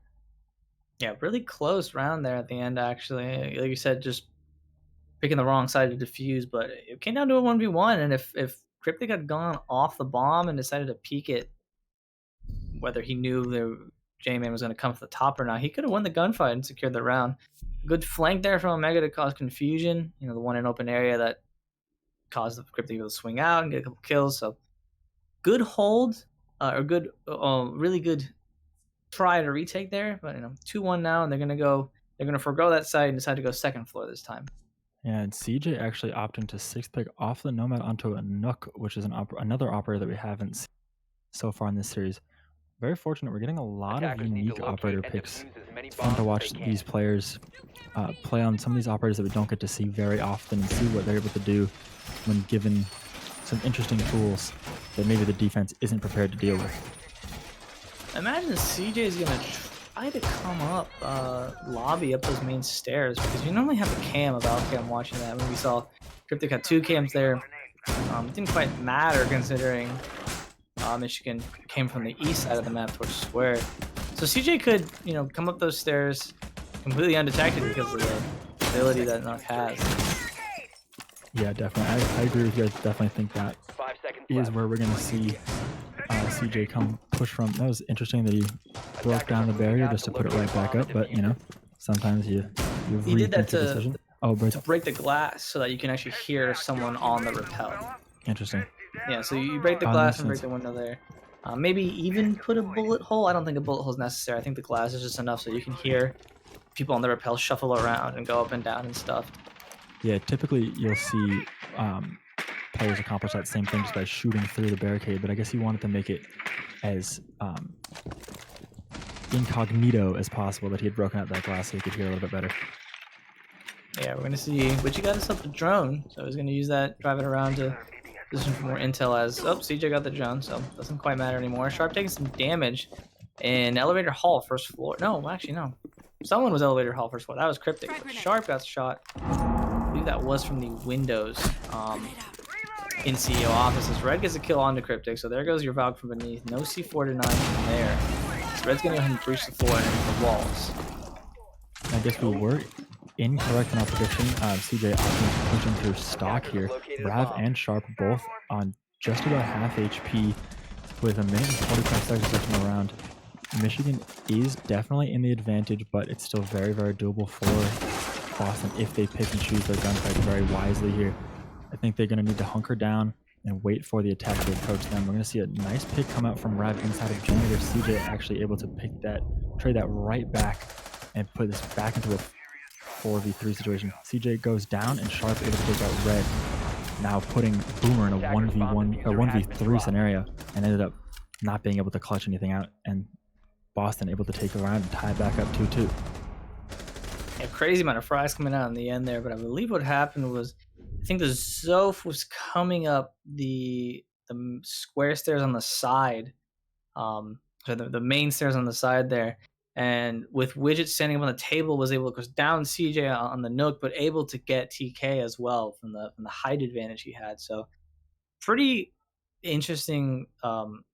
Interesting way the round went out. I mean, we saw again Red and TK go downstairs to, try and, I guess, deny any mute jammers on the wall and push people out from the position on the CEO desk. But I mean, it didn't really matter at all, because despite being pushed out into odd situations or odd places, they were able to just frag out Boston. So they would just frag out and stop the attackers from pushing up on them. And now we are going to see Boston able to go back to that basement site here. Clearly their preferred defensive positioning. They currently have a 1-1 record defending this site right now, but the second time around they had a much better time defending and stopping that attack that had come through dirt from Michigan, and I imagine Michigan will not be trying that same thing again. One thing I want to point out is this map is much closer than all the other maps. We haven't seen a team. We haven't seen a 2-2 scoreline at all. With Villa, it was on 3-0. With at this point in the round, at this point in the map for Club, it was up 3-1. So this is pretty close. Yeah, much closer than I expected. Well, not true. I didn't know what to expect after the last map. Boston throwing us all off. Yeah, I think coming in pretty dominant. All of our expectations were thrown out the window after that performance. But yeah, like you were saying, this has been really close, not only in round count, but also in the rounds themselves. They've been coming down to 1v1s or 2v1s, very close rounds every single time. It's very exciting to watch thus far. Yeah, interested to see how the rest of the map plays out, and if they go even in the half, even better, because it's just going to be an even greater game. As we see J-Man taking position on the top of Skylight there. Stairs, joining out stock. They're just going to try and clear out above as usual. See they can't get as much map control as fast as possible to be able to start their attack, as we saw. Which is just putting his shield down with 40 seconds in the round, basically. Already gone. Yeah, some of these preps are coming out pretty late on into the round, but as long as it works out for you and you don't suffer from it, I guess it's fine.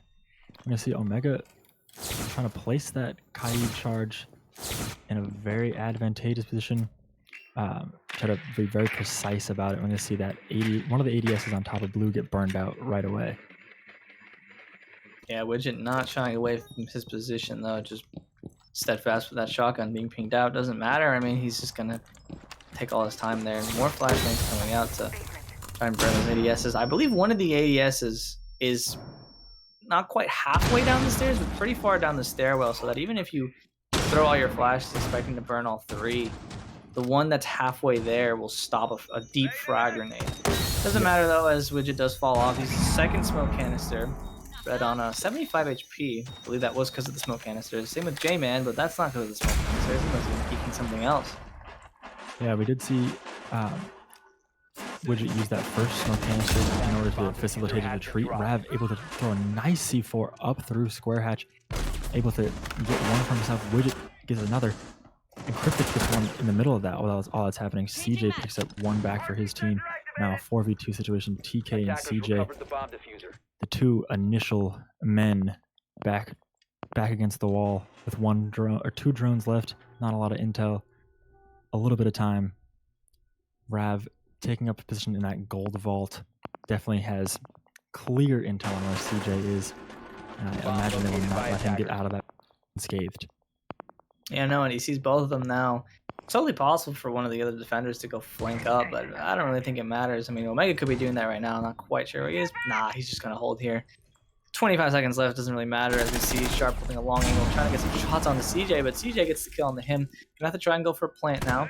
C4 could come out from Omega as one smoke canister is not hurting TK at all, but CJ for some reason decides to rush in. I'm not sure if that was a play as the diffuser goes down. 3 alive, 2 alive now. It's a 2v1 situation for TK, and he can clutch this out. He still has 2 concussives. He might not opt to use those because he wants to have the gun up, one on the table and one trying to keep the doorway. I think Rab was still reloading. I'm not sure why he did that, and TK gets a headshot onto Omega that wins the round for Michigan. In a 4v2 clutch. That was incredible play. I was not expecting that to happen. It's very unfortunate that last Toxic Babe was misplaced just so slightly that it wasn't able to take any damage off of TK. And I imagine TK probably would have stuck that plant regardless of whether or not he was taking damage, but having full HP going into that last post-plant clutch scenario definitely served him well. Crazy good clutch from TK right there. Again, it did look like you said the smoke should have been hitting him. That could have been, a spectator sort of view thing where maybe in game it didn't really look like it was hitting him at all. Maybe there's no smoke on the screen. Again, I was going to question what CJ was doing there, pushing in, but clearly, threw off Boston. They must have thought, okay, he's pushing in, like they must be going for frags. And then when the plant went down, 1v3 clutch. It did look like, again, Rab was reloading when he dropped off the desk there. He had his arm up. I'm not sure if that was just another sort of spectator thing, but regardless, great clutch there from TK to get Michigan the round and bring them up 3-2. I thought it was going to be 2-3 for them. Yeah, it really did look like the last 2 members of Boston were going to be able to pull out that post plant and kill TK, but unfortunately their positioning was just a little bit off and ended up costing them around. And in what is almost like deja vu, Boston has lost basement and chose to go directly back to it, hoping to adapt their defense yet again to manage this Michigan attack that's worked out very well for them so far. And Michigan going, at least even in the half, they can be happy about that. For a map like Bank, it's expected, I guess. I mean, I'm not sure if anyone's really concerned for Bank, if you go up in the half or down. I mean, you should be if you're playing the game, but I'm not sure if the scoreline is at all any surprising to say us or the viewers. And to me, I can say it's not surprising. I don't know. If Michigan were to go up 4-2, I would be surprised there. I actually would. Yeah, definitely. I think both these teams are playing exceptionally well so far throughout the series as a whole, and we're really seeing that come to a head here on Bank, having traded every single round thus far. And hopefully for Boston, they're going to be able to again come back and come from a loss on basement and pick up a victory to finish the round at finish the half at 3-3. I really like how Red was wary of that little slit in the elevator, knowing that last time I believe it was Boomer on the Thermite did get taken off by Omega using the TCSG. Yeah, that's one of those angles where you do not die to it twice. If it happens to you, you check that every single time you walk by it.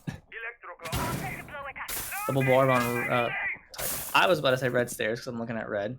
It's not Villa anymore. Double barb on main stairs now, as we see some shots coming out from might have been a garage. Yeah, Sharp on the garage angle to stop red from approaching down.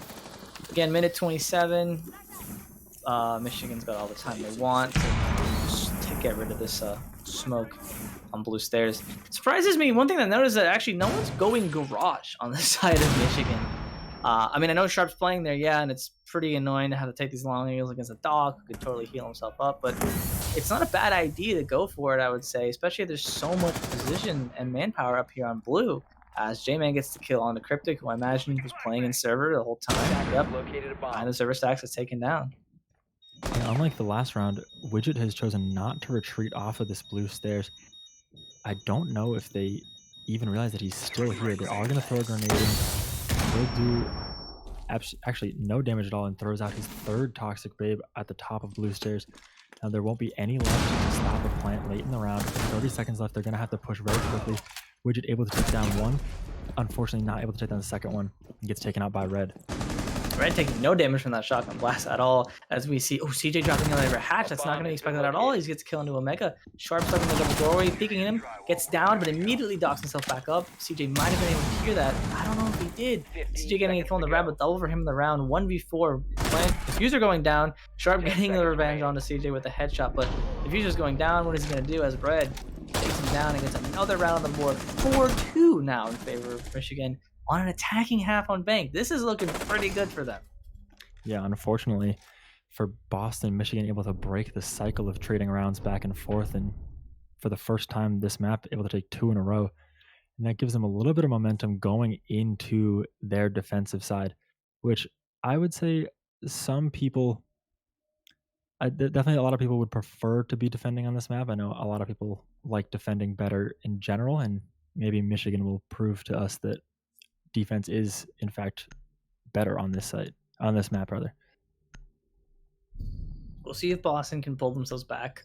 It's going to be kind of hard because, I mean, most maps are ever so slightly or very in the favor of the defenders, so for them to be down 2-4, it's a little daunting maybe, but if they can get around on the board and get themselves some momentum, can't be that bad, I can imagine. We'll see how they decide to go ahead and take control of the bottom floor, or take control of the top two floors to then attack the bottom floor. Because like I mentioned before, no one on Michigan decided to go garage. Maybe Boston has the idea of going garage to cut off some rotates. We'll see what they decide to do. Because again, Boston the entire time had so much presence on blue. Maybe Michigan, I can already tell they're not going to do that. They don't have any shields. They have 3 C4s. So I imagine with the Pulse and the Valve, they're going to play, hot potato with those C4s onto CC. Yeah, definitely going to use as much of as all this intel that they have to their full advantage. Going to see, I would imagine, a lot of good intel coming out from the Pulse, as we see typically on this basement site.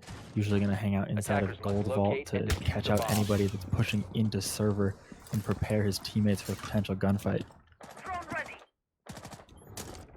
So we'll just see Boston take control of the map with their normal drones. I do think someone is roaming upstairs. I do see the outline correctly. Seems, or that could be garage. No, yeah, Red's going to be in Teller's office right now. So, and Siege is going to be in electrical. So we actually have a roam coming out from Michigan too. See, Boston had basically no roam if their entire presence was on blue. So we'll see how quickly Boston can recognize this and shut this down. With CJ being stuck in electrical, it's possible that no one could be watching him, but no, he gets out. He gets out of there and goes down blue stairs already. Red's still stuck upstairs. I'm not sure he's stuck because I don't know if he's been spotted out yet, but I'm not sure what his escape plan is going to be considering his position in Teller's office. Yeah, very unfortunate for Boston getting that intel on CJ and nobody quite being there to capitalize on it. Red gets droned out inside of Teller's office, forced to move over a little bit. Doesn't quite rotate all the way back to site, just takes up a new position. And hopefully we'll be able to get something out of this move, maybe convince Boston that he's rotated further away than he actually has. Good kill on the drone there from CJ, because that could have been used to spot out Red and possibly Cryptic getting a wallbang onto him. So Red's still stuck up here. Just wasting a lot of time. I mean, they're still going for the hatches as normal. Rav recognizing that he's in the corner, I believe. He's trying to drone up now. C4 going out, gets the kill onto Rav through the wall. Incredible C4 there. And CJ getting a kill on the widget. Did he come back up? No, that was through the hatch, I think. Yeah, like I mentioned before, the Mavs got to be careful of getting those hatches. I think he was on top of the table or just peeking it. And yeah, he does get killed again. Those hatches do go both ways, despite what you might want to believe. You can, once you open them up, they can kill you through it as much as you can kill them through it. And now Boston on this attack, very much on the back foot. Gonna push through main. Unfortunately, CJ not able to take off that head as he quickly moved by those railings. Now Cryptic, aware of where CJ is playing from, gonna try to take an engagement. Unfortunately, CJ decides, I'm not quite feeling that engagement, so I'm gonna rotate away and try to take up this little cheeky peek through the crack inside of elevator. And this is so scary for Boston. Red's still roaming around archives and all that, and he's just taking position up there. If he decides to peek square stairs, which I think he does, I think he gets the down, yeah, onto Sharp. I mean, you're gonna see the Zoe get the kill onto Red finally. Yes, Cryptic Attackers gets recovered the bomb headshot on a diffuser. red. Finally shutting him down, but you got Seconds 14 seconds left. You still have 2 C4s up, I believe. You gotta go through the 10 doorway. seconds remaining. Cryptic's in no position to plant because he's so hurt. Omega taking a lot of damage, getting it down onto 5 J-Man. seconds remaining. So it's a 2v3 essentially. Omega getting the plant down as Cryptic's just backed him into the corner. A C4 here could end it, and it doesn't even matter. CJ Operator, gets the you are kill. out of time. Through the wall or through the hatch? Yep, through the hatch upstairs. Yeah, again, CJ getting a kill from the basement through the hatch and then up on the first floor through the hatch, making as much use of that opening as he possibly could. Unfortunately for Boston, they were not in any position to get that plant down effectively with 4 people left for the defense and both of your members on very, very low HP. There's not much you can do there except for hope. I just hope no one's watching it, but unfortunately it didn't happen at all. 5-2 scoreline now for Michigan.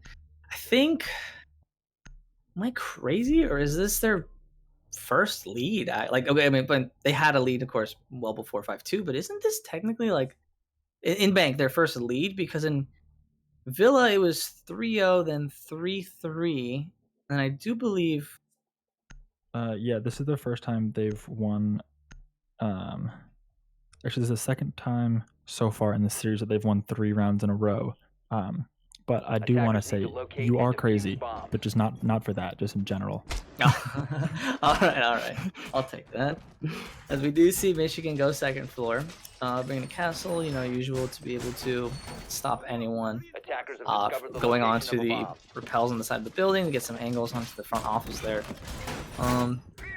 I mean, at this moment, I don't see Michigan slowing down at all. They are really coming back. I mean, to go the distance on the first map and then get pretty much shut out in the second map, oh, that's some great mental fortitude to be able to go up 5-2 10 so seconds far. to insertion. I mean, I gotta really hand it to them. They're doing a really great job.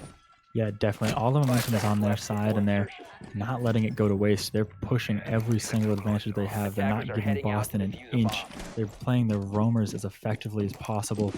They're taking out potential rotates for the attack of Boston. They're making them focus on places they shouldn't have to, and it really is paying off for them in the long run.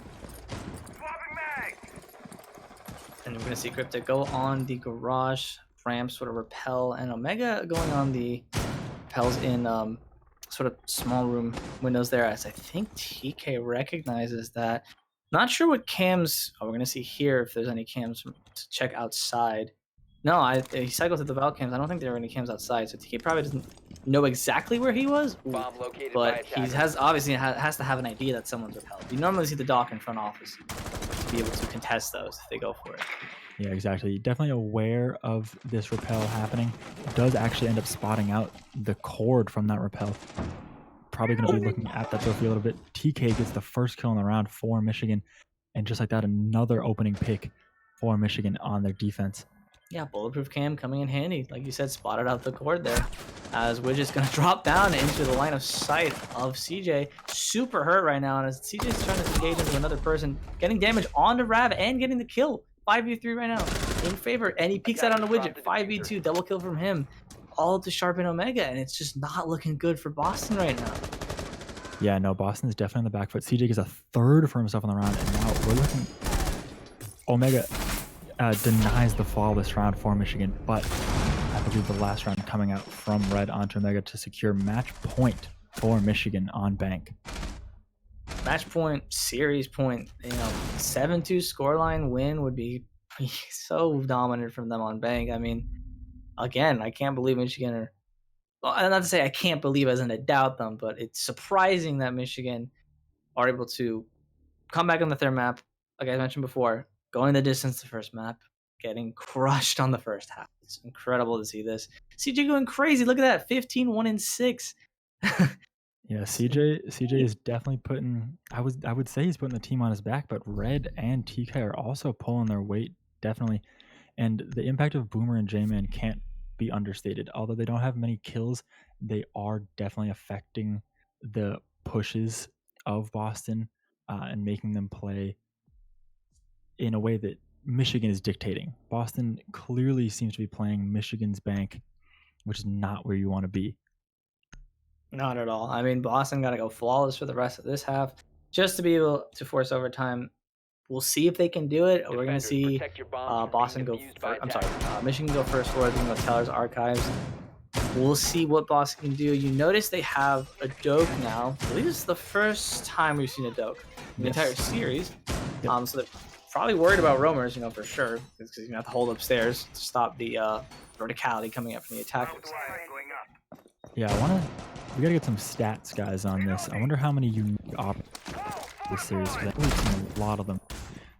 Specifically from Boston pulling out a few pocket picks, and then CJ pulling out that Nook that we saw a little bit earlier on this map that 5 seconds ended up remaining. doing better than I would imagine a lot of people expect a Nook to do. Attackers are moving out. I'm locate starting to bomb like and defuse it. wonder now if you can talk about operator diversity in the terms and in the ways like MOBAs talk about hero diversity. What's the stats? Like what tournament has had the most diverse use of operators and stuff like that? It'd be pretty interesting, to know what maps bring out the most diverse operators. That's actually a really good stat. Does Coast bring out the most static or the most adaptive lineups? What does Bank do? That'd be really cool to see actually. Yeah, and I think we're at a point in the meta where we're seeing a lot of operators be viable. Unfortunately, unfortunately for TK, Omega is able to get the opening pick for Boston. That's the first opening pick they've been able to pick up in the past few rounds, I believe. And now, Michigan starting on the back foot on a site that we have not seen them defend yet. Doesn't automatically spell that the match play does not bode well going forward. Yeah, and I think what Michigan have done, if I check that correctly, they've extended the site to open area, which is what you would expect to see, yeah, they have. You expect to see, the other way around. I mean, you can do it the same way for the Teller Archives defense. I think the issue, though, is that with the defense having their site here, the vertical gameplay is directly on top of the site rather than stopping the extended roam coming out. You see Widget going to start bucking, almost get some shots on the J-Man. J-Man can't get some shots on him, so no damage exchange from there. Sharp takes a little bit of damage. J-Man unfortunately draws the short stick in that engagement. Gets knocked down to half HP and not in a position to heal himself up right now. Ends up proning behind this fax machine, getting a little bit of a heal off, goes almost back to full HP, and now the situation will reset itself with Widget able to take him out. Unfortunately, that healing will not play any role in that engagement. Good kill from him. Now it's all up to 3 that aren't even on site, actually. We see Omega going downstairs. I believe it's Omega. Yeah, trying to come up main stairs. I do believe whoever was on main, Red should see that ping, but he's not watching that area. So Omega, just going to creep up. I'm not sure if that was called out at all. It seems to be pretty bad communication from Michigan there. It's all left to the 2 offsite, Boomer and CJ, with a good angle, trying to stop anyone from peeking. Oh, he just misses Omega as he drops down. He can't move. Omega getting a headshot on him, and Omega getting a 4K onto Boomer. A flawless round for Boston. I believe it's the second flawless round of this entire series, and the first for Boston. Yep. So good on them to be able to get that. It was a third type site and a little off. But still pretty good to get that flawless there, especially on a defense that extends the site out. Good for them. So 3-6 scoreline now. 3 more to get overtime. Yeah, now putting a halt to Michigan's momentum in a very substantial and over the top fashion with that flawless victory, stopping Michigan's 4-round win streak. And now you're still playing on the back foot, but for Boston, that definitely gives you a little bit a boost going into these last few rounds here. Yeah, now we should have cycled through all the sites. So like I mentioned before, in the last 2 maps, Boston can now recognize what to do differently and what they need to do to better adapt to these situations. Although picking a clash into this, that's going to be probably pretty hard for Boston to have to recognize and deal with instead of a Warden. So that was a Warden originally, which is a pretty good pick, especially considering the Jackal there with the smokes. But deciding to pick the Clash, that could be pretty good as well. Yeah, that's very interesting. First time we saw a Clash on this map so far. And I like that Boomer is being put on it. Is not quite having a very heavy kill impact thus far in this game, but putting him on a utility-based operator like that really is going to let him shine, even if he's not really 10 feeling seconds himself to as go. far as gunfights go. I'm only upset because he's just ruining the 5 seconds to diversity. go. We could have had a warden. Yeah, come on. Like, What are you doing to us? we need those stats. Come Attackers on. are moving out to locate a We bomb. almost had a and super defuse it. interesting stat line, and then we just didn't. We almost got another old white man in the game, and then you got rid of him. How dare he?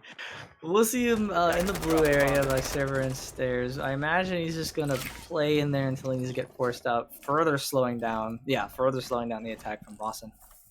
Why is the diffuser just left there on the outside of dirt? Oh, they just picked it up now, but it was just left out there. As yeah, look at that. Boomer's just gonna be like going in and out of dirt, flashing the enemy detected outside. This is gonna be pretty hard for them to get him out of dirt. As Widget gets a kill onto Red. Was he in lone office there? Man, that's such unfortunate timing there. Yeah, look at him. Just A limp body over by the couch. Didn't even die on the couch. yeah, Red Unfortunate. doesn't seem to be happy about that. Mm-mm. Still got a room upstairs though. TK is just watching the hatches to see if anyone comes in an open area, but he's got to be positive someone's coming into squares. Rav just completely foregoes the second floor. That could be Valk's footsteps, and it is. So they know that she's upstairs, and they got to be able to capitalize on it. They're not. Yeah. Yeah, TK's not sure if they're watching any of his rotates. But he just dropped down, so we'll see where he goes now. Oh, as Cryptic gets off his drone at the right time and gets the kill. Yeah, that was very unfortunate for TK getting spotted out by those, getting tracked by those by the Jackal after getting the footprint spotted out and then having to drop down into the open area hatch. Unfortunately, loses that gunfight to Cryptic. Cryptic does take a lot of damage from it, but still alive, and that's what's really important here. Oh yeah, CJ coming up the main stairs. Can he find Omega on the IQ? He's so close there. He can't see the head. He gets the kill on the sharp. Oh, but doesn't get Omega. Still a good kill though. Attackers That's have you know, recovered their diffuser. you're thermite down, so you Attackers can't get have the wall located a anymore. bomb. For server. Definitely, that's a very big kill to have for CJ there. Yeah, like you said, unfortunately, he wasn't able to get the IQ down, even though the IQ was had her face flat in her phone screen on those drones. Now Zofia trying to push into server against this clash, actually puts the concussion down and able to take out the clash, moves that shield out of the way and probably shoots the feet a little bit. Cryptic ends up unfortunately going down himself, I imagine, at the hands of J-Man there. Does pick himself back up. Barrel is seen by J-Man, ready for a little peek in, but we'll A see. bomb has been located. Oh, plant almost goes down, gets off of it. Omega takes out J-Man, and now a 4v1 on the back of CJ. If you're going to have anybody in this situation, you're going to want Attackers CJ, activating but diffuser. we'll see if he's able to pull off some magic here. Damage of the 416C could work out in his favor, despite having a bit of a damage reduction. Because Cryptic very low, Omega low as well. Widget just a little HP off of him, so CJ could do this. It's totally possible. He just has no idea where the attackers are. He's just gonna have the face check everything and hope he can win his gunfights. He's got to expect one on the hatch, but I mean, we'll see. We'll have to see. Does see one on the hatch, get some shots in, but can't get the kill on the Widget. Another round in favor of Boston. 4-6 now. 2 more. They could be coming back. This could be it. That yeah, if we go all the way here, we can't say we had a disappointing series. No, absolutely not. Yeah, this has been pretty crazy so far. Both teams just trading blows back and forth. Boston, yeah, having taken away the momentum of Michigan with that flawless round, and then being able to again come back and really just dismantle the defense, thanks in part heavily to the Jackal and the Zofia play of Rav and Cryptic respectively. Getting that track off on the Valkyrie at the beginning of the round ended up paying off huge for Boston's attack. Yeah, we're gonna see. Oh, I believe they were almost gonna go back downstairs, but they instead decided to go second floor, picking the clash again. But they're gonna 6-pick it onto a castle to hopefully throw off Boston. We'll see if it works out because the only soft breach they really have is Zof. Can use the Hibana pellets on Defenders, the protect your Casper if bombs they from being want. But I defused by imagine they attackers. don't want to, considering it's their only way of getting into sight. It's the only way of getting in the CEO office. So we'll see how they're going to deal with the castle barricades, if they're going to put any, that is, if they're going to put any, on unchained or door, I should be saying. Not sure if they're going to. No, they're not going to be doing that. They're just going to be putting them on the angles from Yeah, parking that's garage. Pretty default castle barricade locations over there. Attackers have discovered the Towards location of the the bomb. front desk and inside of that little hallway on the side there. Missy Castle blow up a rotation hole into janitor here. Pretty 10 typical seconds to again. go. This looks like Michigan is setting themselves up for success here. I like this defensive setup that they have going on second floor. But if they're Attackers are unable to moving to deal defuse with the bomb. the furious momentum that Boston has going for them right now, they could be facing down a 5-6 scoreline. Yeah, we're gonna see Cryptic go back on the repel front door this time. We'll see what he can do over here. TK, Lou was TK last time. Bomb located by Was able to get the kill onto him using the bulletproof cam he had. So we'll see if that happens again or not. So we see TK peeking out. Omega taking some damage on him. That might have been through CJ. As I hear the Jaeger carbine going off. It's a nice Is little that angle Oh, yeah. on He top wants of a stock. meeting desk there into stock. Yeah, that's a great little angle coming out from CJ. Yeah, but Omega was front door, I think. Where did he get hit from? Maybe he was on the rappel. Yeah, he was on the rappel on CEO office windows, and Damon probably put a shot in it. So that's probably what that did. As TK gets a kill on the sharp, that's your hip on it down. That's pretty big. You have no way to get in the site now, to be honest. As he's going to take a challenge onto main stairs, Omega just going to push up the main stairs, and he's going to go in the front desk. Do they know this? He's been watching it. Like, Boomer's watching it from CEO itself, so they're expecting it. As we see now, what is this? Rav's dropping down in Uncommon repel from lobby skylight. You don't see that too, but when you know there's no one there, might as well go for it. J-Man taking a little bit of damage, moving in, try to take a fight on front desk here, able to actually down Omega and then get out of the way before he takes any more damage from any of the other Boston attackers here. Yeah, pretty different push than what we're probably used to seeing right now. Is they're going to be pushing up from the lobby. If Cryptic gets a kill, and 2 kills on the J-Man and Boomer. So it's 4v2 right now. C4 going out, doesn't get anyone. So you have an idea that maybe someone's downstairs. Red getting a kill on the Cryptic, so that's 1 down. 2v3 is Red super hurt from his fight with Cryptic. Omega as well. So, we'll see how these gunfights play out as CJ gets killed on site. It's all up to Red. No C4 anymore. 1v3 diffuser going down as I believe it's Rav downstairs even watching to see if he flanks up. Attackers are This activating is the diffuser. a very, very difficult situation for Red to have to deal with. And yet they knew exactly where it was coming from. Rav able to take off his head on side of lobby stairs there. And just, Boston they've really woken up here on these last 3 rounds and have figured out a way to really pick apart the defense that's coming out from Michigan. And Michigan doesn't seem to be able to come up with a response, at least not yet. Yeah, Michigan might be shook right now. It was a 5-2, and now you got 6-5. It's looking pretty scary for them. I mean, still got overtime, but you don't want to go in overtime with the momentum that Boston have right now. Yeah, you definitely. It also, not only do they have so much momentum going in, it's really going to hurt your morale to be on match point for so long and then get taken to overtime due to some silly mistakes and an inability to answer back towards Boston's attack here. Okay, we're going to see Michigan go back downstairs to Walkers and CC. Hopefully this time they can control the server side a little better. No clash this time though. We're going to see we'll go back on the Kayad to deny any angles from the hatches. But the same exact attacking lineup that Boston have been doing pretty much for this entire half. Yeah, and I think the clash was a fun experiment that didn't end up paying off. So rightfully they're deciding to switch off of it and, like you said, go back to that Kaid. To try to deny those hatches, which did prove to be a huge detriment. Really, 5 seconds remaining. Once those hatches are open, a lot of kills come out from both sides Attackers must locate being and defuse utilized, the bomb. with those hatches being utilized in those kills. Yeah, we're gonna have to see again. Widget, use his torch on the hatches because Sharp's not gonna be able to use them because they're kited. Oh, we're gonna see someone go garage now, which I think this is the first time someone's gone garage. I believe you're right. Yeah. Yeah, this is what I was saying the whole time. If Cryptic goes down garage, this might be pretty bad for Michigan. Oh, Yeah, Falcon spotted, finally taken out, so they know probably someone's in a garage. This is gonna be scary for them. They have to be ready for this. Drop the bomb diffuser. Yeah, that was a great Valcam place because if that hadn't been there, I don't think they would have had any idea that there would have been a garage post, especially because what you were saying, that we haven't seen one at all this entire map. So if you're Michigan's defense. You're not really expecting it, but it was great foresight for TK to throw that Valcam down there. And even if it didn't directly spot Cryptic, the destruction of it definitely gave them an inkling that somebody was coming from that direction. We see Rav playing prone by the police car, checking to see if anyone's going to swing into garage just to start holding it. But, I mean, if you're Michigan, you got to play smart at this point. Do not go into garage. Just hold it from the ramp there.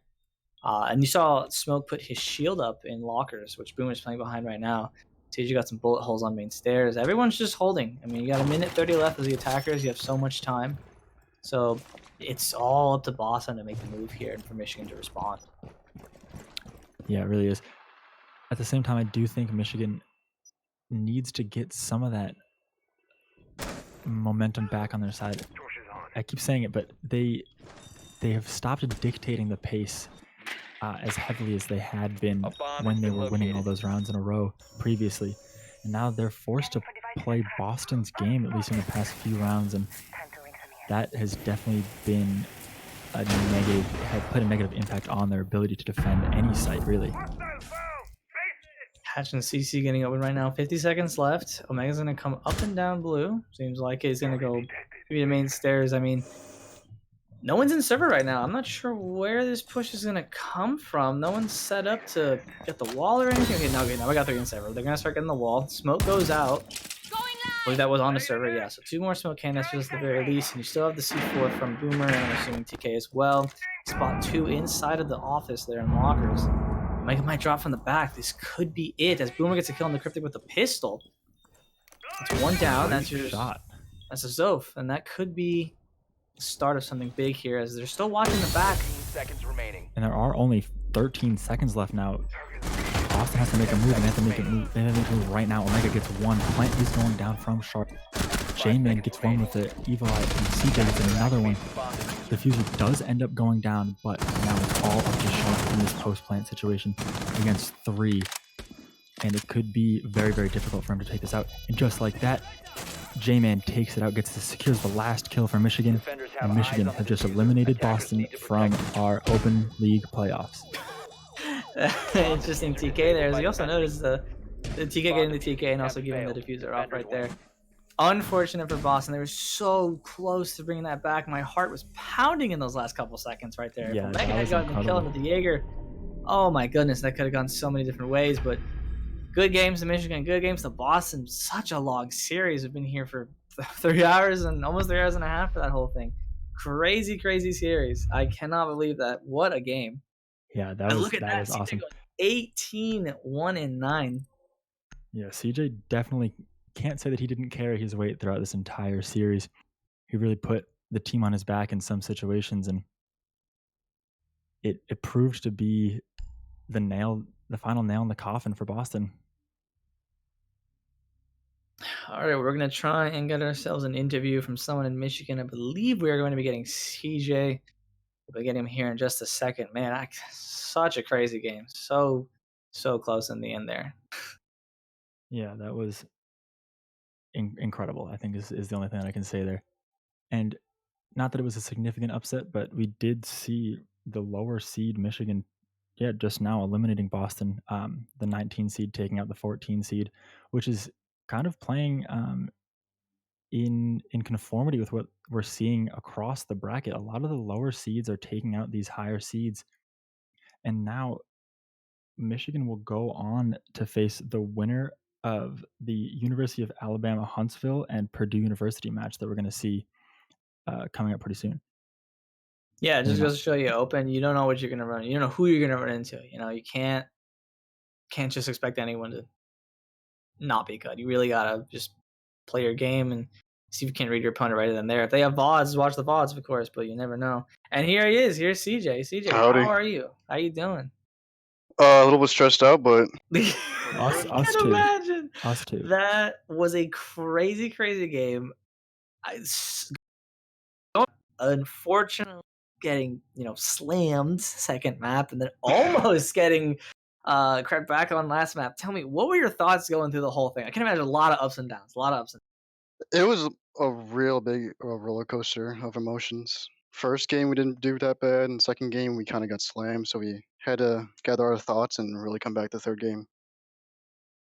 Yeah, I And mean, Bank was our map when we played last season, and then we kind of fell off. But I'm glad to see that we still got Bank down.